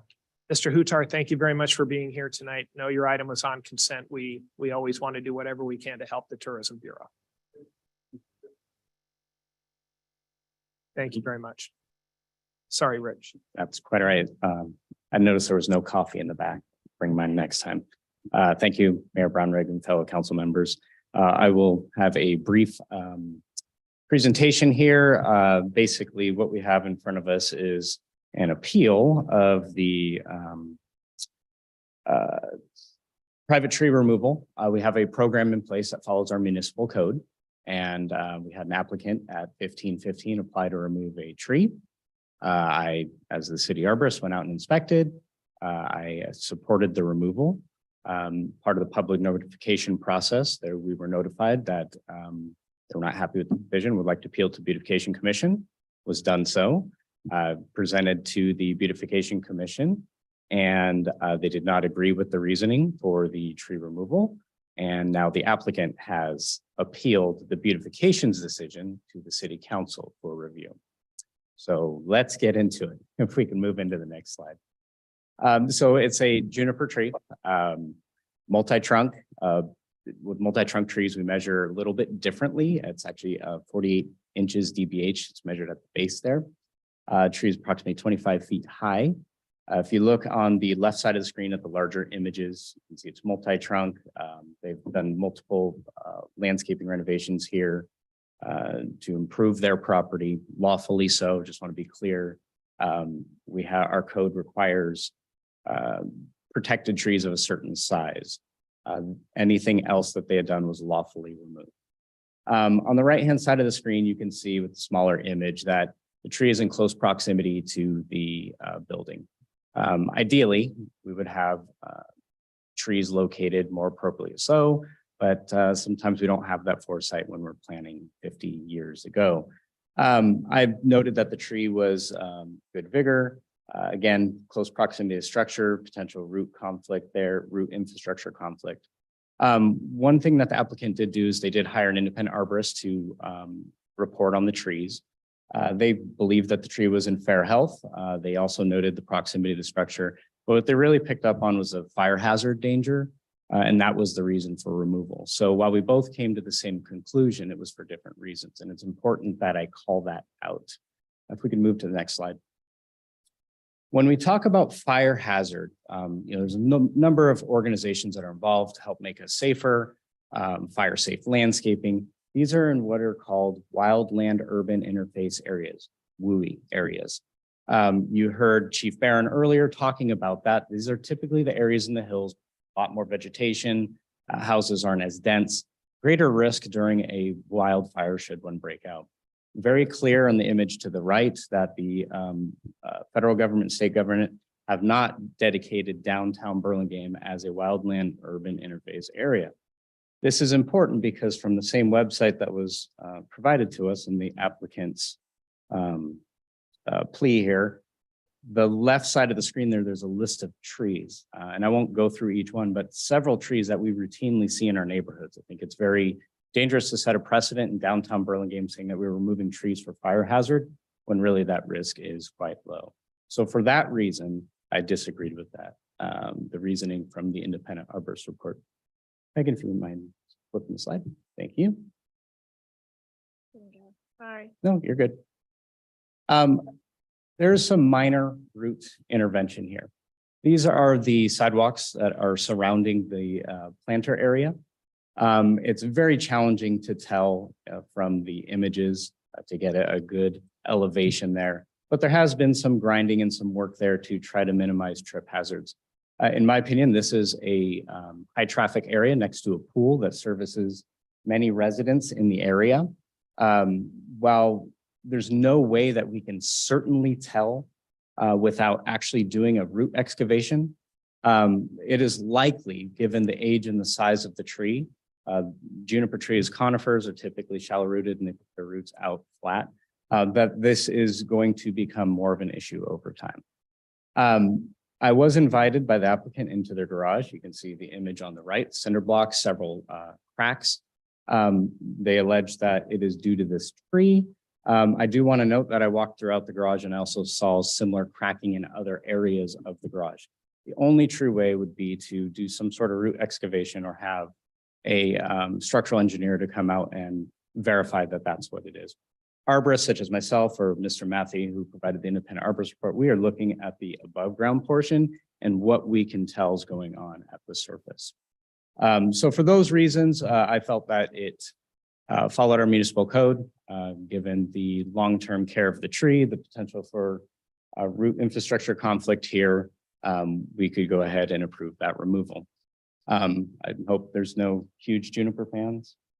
Jen, you can cover your ears. But the thing about this tree here in particular, it is a 25-foot tall tree in their courtyard. In my opinion, it does not contribute significantly to our urban forest. This isn't a 100-foot tall redwood tree that's supporting a lot of wildlife or doing the heavy lifting that we really want to see in our community of large trees. I also want to note that I do not believe there's anything imminent or probable with this tree. There's no indication of a structural defect or anything. It's just simply a tree that's gotten large close to a building. So with that, I'm happy to turn over to questions unless you would like the applicants. And well, let's take quick questions for you, but then let the appellant make their case. Are there any questions for our city arborist? I have a leading question, Mr. Mayor. Yes, sir. If we say yes, we uphold the decision to allow them to cut the tree, it doesn't require them to cut the tree. They have that option. that is true, though they did pay a fee to be here today, so I think they're very interested in having this work done for their reasons. Thank you. Mm-hmm. I had one question. It's a little unfair to ask you, but I don't think in the staff report were minutes of the beautification conversation. And I wondered if you could briefly, and I mean briefly, characterize discussion. Absolutely. I think sometimes when we're looking at this, emotions can get involved. And you'll hear from the applicant as well as another member who was the original appellant, that some members of the residents there are not happy with the work that's been being done. And so there was some of that discussion going on.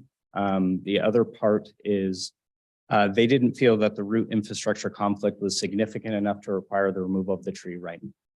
And that is a fair assessment. Thank you very much. So at this stage, this being an appeal, and I will also look to our city attorney for help, but the first group to call up is the appellant, the person who's appealing the decision, which, to remind, is the decision was not to permit removal of the tree. So- It was to permit it. No, the decision by our commission was not to. Oh, allow. I'm sorry. Yes, you. And so that decision is being appealed. And so the appellant is invited to join us. The staff report suggests 10 minutes. I hope it doesn't take 10 minutes, but we will allow you your time. And then we'll allow other members of the public to comment as well. Mr. Mayor, council members, thank you. And it is almost 10 o'clock, and so I will try not to take 10 minutes. I love trees. I love the fact that Burlingame is known for City of Trees. As a matter of fact, my heart was crying when we saw some of the eucalyptus trees along the California Drive being cut after the storm, but I also understand why, right? And here's a tricky situation we all live in. Protect the environment, which we should be doing, but there's lives and infrastructure also which are at risk. As the city arborist stated, right, we have two identifications, one from a fire, also from a structural. Our goal isn't to diminish something that has been growing for 10, 15, 20 years. Our goal is to add to it. But when something is likely a fire hazard, right? And unfortunately, as much as we've tried to stop smokers or avoid people from, doing so in our balconies and whatnot, we can't police it. We can only hope that that doesn't continue. We want to avoid that risk as minimal as it may be, that could potentially become a bigger risk. And structurally, our community, our building, Floribunda Casitas, a Nicolite architecture that we proudly live in, has been long ignored from its renovations, from its structural maintenance. And as board member and owner and a resident who lives there, we've addressed and highlighted these things to a lot of the owners, right? And majority of the owners, more than majority, are supporting the existing board to do the necessary work to bring our building up to code and standards, put the pride back in it, but at the same time, make sure we are all safe enough, including my 3-year-old who I live with my family. Our goal isn't to just, wave a wand and just cut things down. Our goal is to add to it, right? And so just to kind of provide more facts, as part of some of the trimmings and some of the work that is ongoing, we've actually added 10 new trees on our property. Yes, they are small. We've actually gone out of our way, spent a lot of money to find trees which are 10 to 15 feet tall already. And we're hoping, and not hoping, but we know they're going to grow to 40, 45, 50 feet tall and add to the Burlingame's City of Trees. What we used to have before were 5 trees. Now we've actually 10 trees on our property. With the removal of this, we'll actually put 2 to 3 more structurally strong trees that will grow with this community as other trees have. And so our goal here isn't to, our honest goal is to protect our community, protect the residents, and add to the nature, add to the community of trees that we all live with. And hence the appeal to allow us to take the street away from the community, but instead plant another 2 or 3 trees which will grow with the community and be stronger and better in terms of safety, structure and whatnot. Thank you. At this point. Oh, yeah, please. So one of the things I just want to mention is like, we talked about the fire hazard to the tree, like with the tree. And I understand that parts of this, like some people may disagree with it being a fire hazard or not. But one of the things in general with this tree is it's within 6 feet of the building. And where it's at, it's growing. And the problem is too, it's like right up against the building. If there is a fire, that whole thing's going to go up. I mean, it just is. And if you look at like other counties that are in fire areas, they specifically require the things now to be 30 to 100 feet away from a building. And so there's other trees that the community is looking to plant in its place. To me, they're going to be bigger, and this tree is only 25 feet in general up. And if you look at the base of it, it's not even like a regular tree trunk. It's like multiple stems is what they call it, where you've got like a base of 48 off of these multiple stems. And so this tree isn't like a redwood tree or something that in my mind is something that the city really has a big say in protecting per se. And so given the fire hazard that this poses and also its current structural damage, and it's going to continue to do as the roots grow bigger. And if you notice too, because of how it's being cut, it's leaning heavily in one direction. It's like the different branches are all going off in one direction. So it's not in a place that's going to be really well maintained. And to me, it's a hazard. And so it's one of those things where in the long run too, especially with global warming, temperature changes, et cetera, even though it's like Burlingame downtown may not be considered a fire, to me, it's like this tree is a fire hazard. And so that's all I'd like to say. Thank you. Appreciate you being here tonight. Does your team still has a few minutes? Thank you, Honorable Mr. Mayor, Vice Mayor, and the Council. I am the one of the board member of that Floribunda Casitas.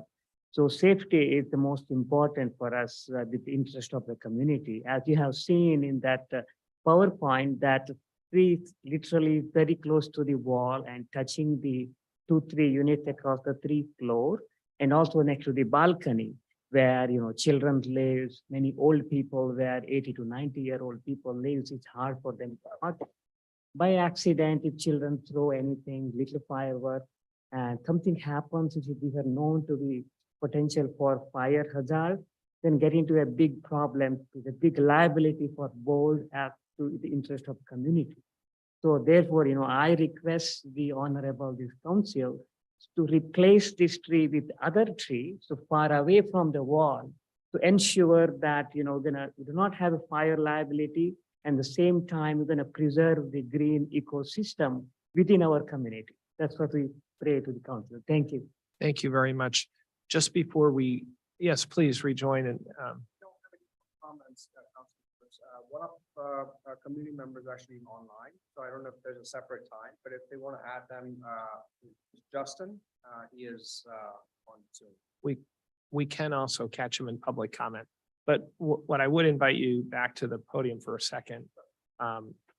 Does any council member have any questions for the appellant? Councilmember Ortiz. Thank you, Mr. Mayor. So just to be clear, you represent the Board of Directors for the Homeowners Association That is correct. that was elected by the residents of the building. Some of the people opposed to taking down the tree are residents of the building. As in any resident, we are a 30-member resident. Majority of the owners are excited, have been excited for all the work that is ongoing. As always will be a case, as is the case with the city, as we saw and we heard again, there are people pro and there are people con, right? And there will be people against it. What has been happened is people have characterized this board, who is representing the community, as something who's just doing things on their own. For example, we've been well aware of the process, the due process, should we want to take certain trees down. Having studied these things, we always knew about that we had to apply, which we did. But 1 or 2 members of our community characterized the board, lied to the ownership while saying we were planning to take all the trees down without telling anybody, including the city, or getting any necessary appeals. And so the question becomes is, we're following the facts, we're trying to follow the process, working with the city where needed, as needed, to make sure we are in due process, legally speaking, but also rightfully. And we're doing what is necessary for the community. May not be in the best interest for all 30 members, impossible to get everyone on board. Okay, thank you.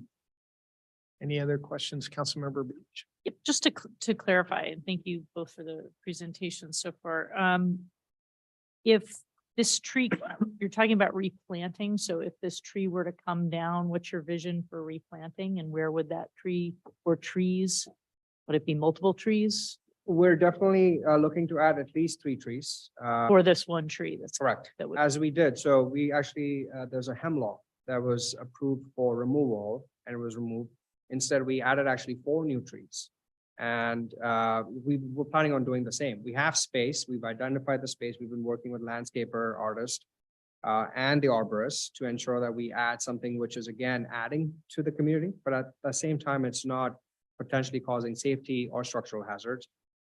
Some of the options we're looking at are the European carpinus, which tend to grow 45 feet. We actually have 2 of them on our property. They're beautiful trees. They provide extensive privacy, shade, but also with the seasons, they change. And so we're looking to add. And then would the location be further away or in the same vicinity or in a different location? It will be further away, one of them, in the same possible location, as in like the same area of the ground, but further away from the building. And a couple more in a different location, but also further away, much further away from the structure. Councilmember Stevenson, do you have any questions for the appellant? I just curious if the tree removal is tied in any way to any other work that is being planned in the facility in terms of either construction or improvement or upgrade. I know you mentioned that you're working on efforts to improve that, and I'm just curious if that is one of the aspects about where that tree location is currently. You know, we have a defined backyard that allows us to plant additional trees in the necessary spaces with the right code, also from a landscaping perspective.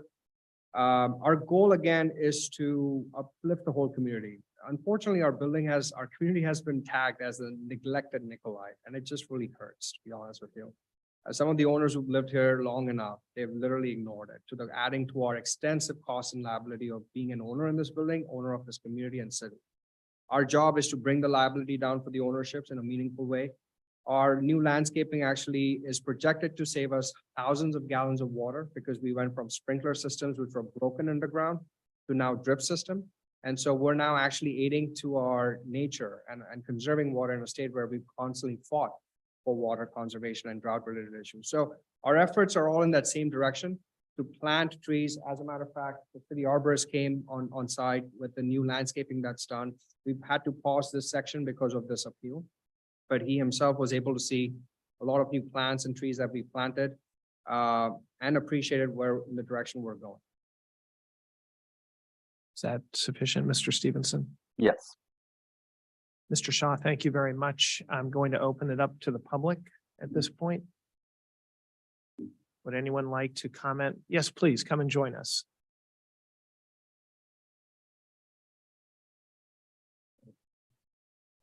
Mayor Grounding and the council, thank you for all the work you do. So I'm Nick Popovich. Actually, I provided the material. I think it is in exhibit, I don't know if you can bring it up, but basically I've been a resident for 28 years. I live in this condominium. And one of the things that attracted me to the Birmingham is that it's a city of trees. I mean, it's our motto. And we do, as you highlighted, you spend a lot of money maintaining the trees and also the safety. In this case, 18 owners of the condominium, so the majority of the owners signed the letter asking the board not to cut the trees and not to do the landscaping project that was funded by the special assessment that is coming out of our funds. We have multiple reasons to do that. As you know, there is El Camino that's very close by, which is one of the busiest streets in Burlingame, and we get a lot of dust, we get a lot of noise. So any tree that we can save, even though this is not a huge tree, still it has a 25 foot width, and it's the height. It is still something that helps us with the privacy, with the dust, with the protection. And then we also have a project at 556 El Camino that I think is getting approved or will be approved. That is a neighboring building that they'll be doing major remodel renovation. And again, we'll get a lot of dust and noise and etc. So we thought we'd like to preserve this tree. And I also provided materials in the email. Structurally, we don't see any special cracks around the tree that are different from the other parts of the garage. I listed 6 or 8 other spots in the garage where we see similar cracks. So they definitely, tree is not contributing in any special way to the cracks. And then in terms of the fire hazard, I think the city arborist has already addressed it, and we don't see any special risk. And we, as majority of the owners, would like to preserve as many trees as possible. Nirav Shah, who was the previously president and the board member said that they're planting new trees, but these new trees are actually dwarf trees, olive trees that are 4 or 5 feet tall, and they will never grow to the heights that we had before. And I've included materials. We before had a birch tree, which was 40 feet or more. We had other trees, and the number of trees were cut actually. So actually the net loss for the property is we are having less trees. It's against the climate change, and it's also we are losing the privacy, we are losing the dust protection, the noise protection, all of that. So we'd like to preserve any tree, especially this tree, as much as possible. So yeah, thank you for listening and for your service to the community. Thank you for being here tonight and bearing with us through a long hearing. Thank you. Thank you. Is there anybody else in the audience who'd like to speak on this? Just a second.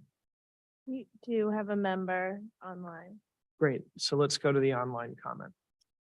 Justin, you can go ahead and. Yes, hi, Justin McSherry. Hello, Mr. Mayor and council folks. Thank you for taking this up. So I'm the president of the board at 1515 Floribunda. And I'd like to just make a couple quick points because I know this has been a long meeting. So the first is that I want to just respond to a couple points that Mr. Popovic made. One is that the letter that he referenced that 18 members of the community had signed was based on a false premise and was based on his messaging to the community that all of the trees, including the redwoods, we have a handful of redwoods, were going to be removed, which was never the case. So he got people to sign, based on the emotions of that type of an appeal. But Mr. Shaw has indicated that we are actually planting a net positive amount of trees. So the property will end up with more trees than we started with. And I think the most important point, though, is that the city arborist earlier indicated that there are structural root issues. And while they don't present an immediate threat, they will eventually push up the concrete and push up the surrounding sidewalks and will have to be addressed. And so we're doing this project partly to replace a bunch of reserve components that have been neglected in this community. There hasn't been a major project done since 1977 when the building was built. And this project really only comes around for this community every 20 or 30 years. So this is an opportunity now to really address this tree and replace it with 3 new ones.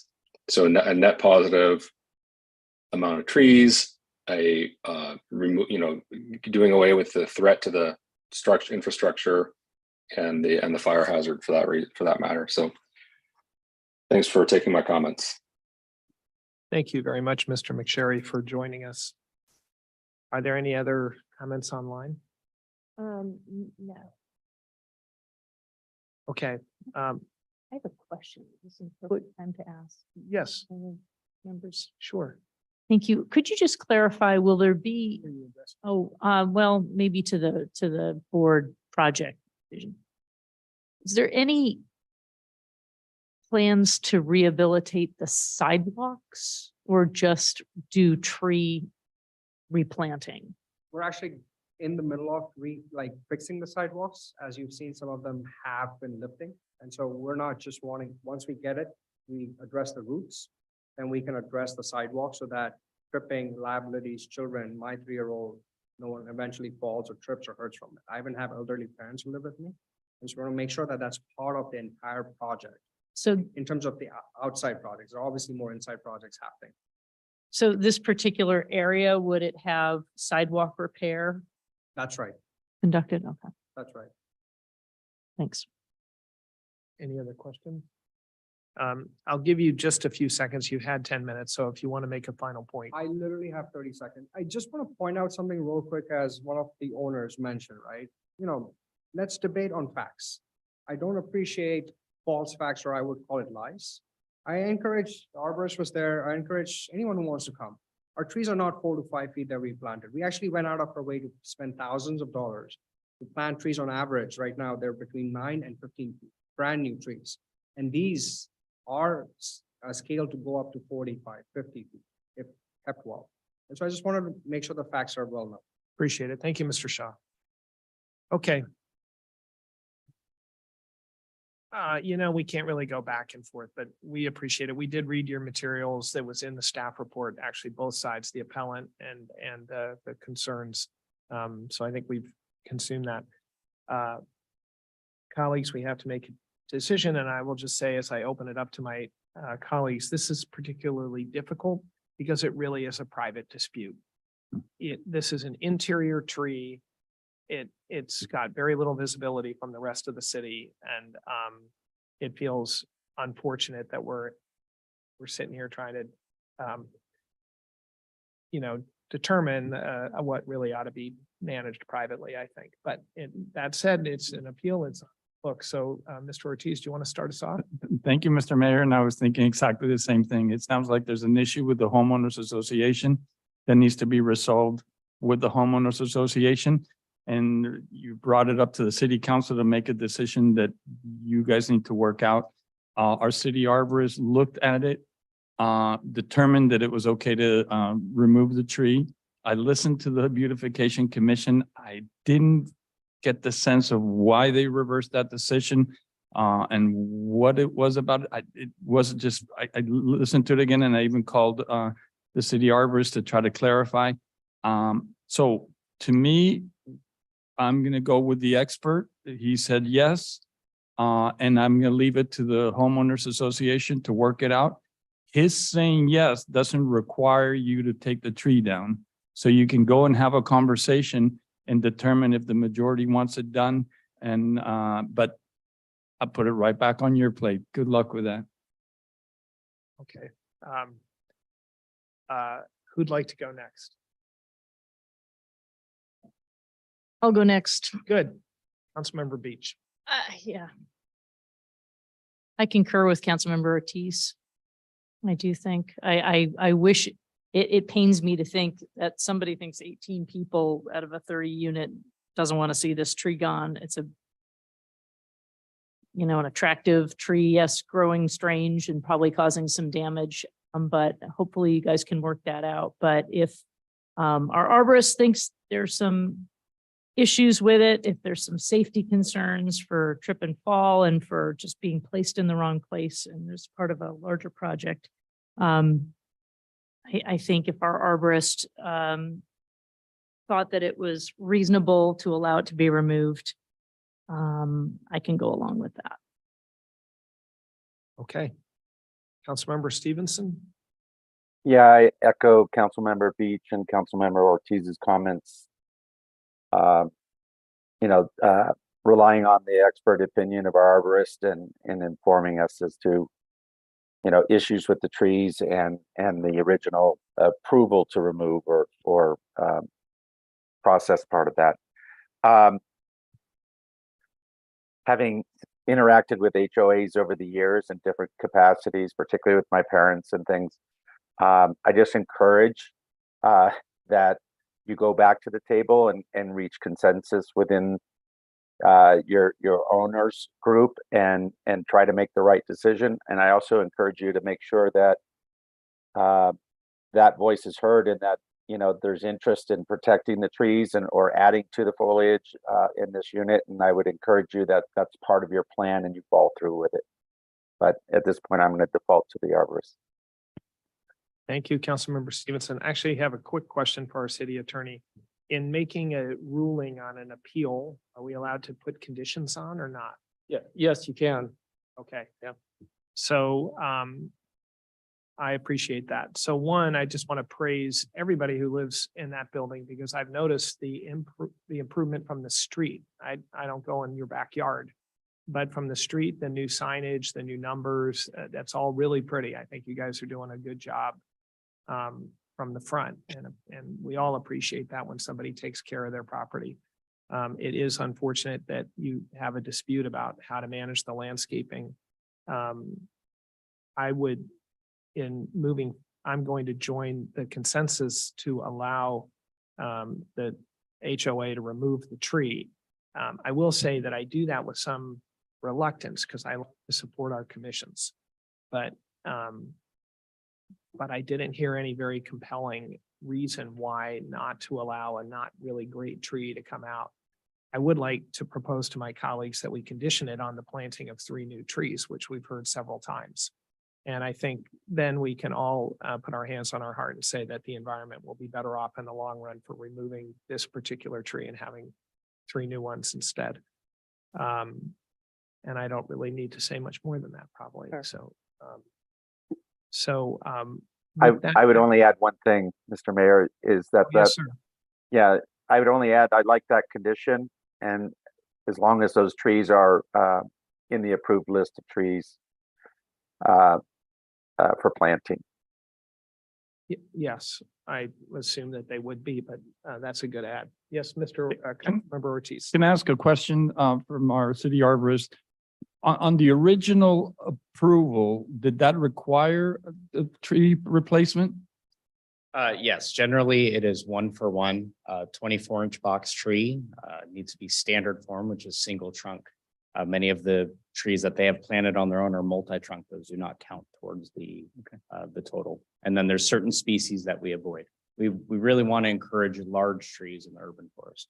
So my point in asking that question is if we approve, go back to the original approval, it does include a replacement. 1-for-1, But it's going to be 3 they're offering 4-inch 3. boxes though. So I would say, let's take them up on that offer and know that we're, in the long run, making the environment better.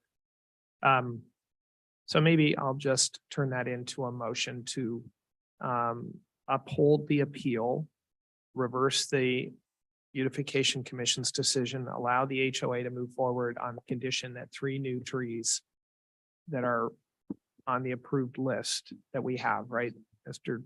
Arborist? Yeah, right. Yeah. So that would be my motion. I'll second that happily.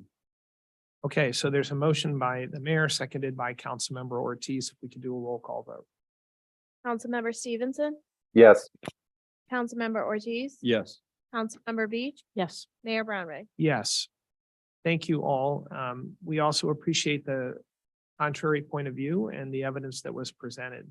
We do hope that the HOA can heal and come together and sort of understand what the long-term vision for the landscaping is. But for tonight, we're done. Thank you very much. Okay, that takes us into, well, we don't have staff reports and communications, I don't think. So that takes us to council committee and activities reports. Does anybody want to make any updates? I see shaking heads. Okay, we're good on that one. Then that takes us to future agenda items. Are there any items before we break for the summer that anybody would like to propose? We obviously have a lot on our plate. Acknowledgements, there are a number of minutes and so forth in our packet, as there always are. It brings us to adjournment. Is there anybody that somebody would like to adjourn in memory of? Thankfully, no, Mr. Mayor. In which case, I'm going to briefly adjourn this meeting, and I am going to do brief background. So we have Memorial Day, we have Veterans Day, and those are all both occasions where we honor the people who served this country and people who died in the service of this country. But really, we should never miss an opportunity to thank a veteran. And so I want to call out tonight Air Force pilot Colonel Ernest Leo DeSoto, who went missing during the Vietnam War, and his remains were found a few years ago, and then they were positively identified by the Defense Department as belonging to Colonel DeSoto and his co-pilot Captain Hall. Mr. DeSoto was flown home over a week ago and was laid to rest at Our Lady of Angels, and then given a hero's burial in Golden Gate Park. He was posthumously promoted to the rank of colonel, and I just want to read this last paragraph from the Defense Department. His wife, Joyce DeSoto, and family were then notified. The Air Force says, "We're grateful Joyce and the DeSoto family are reunited with Ernest after all these years. He served valiantly defending our country and the American way of life. We honor his and the DeSoto family's sacrifice to protect peace at home and abroad. And Joyce DeSoto said, and I find this very touching, he was a great guy and he believed in what he was doing. He loved to fly. He loved being an American. That was his life. And so if you'll join me in closing in honor of Colonel Ernest Leo DeSoto.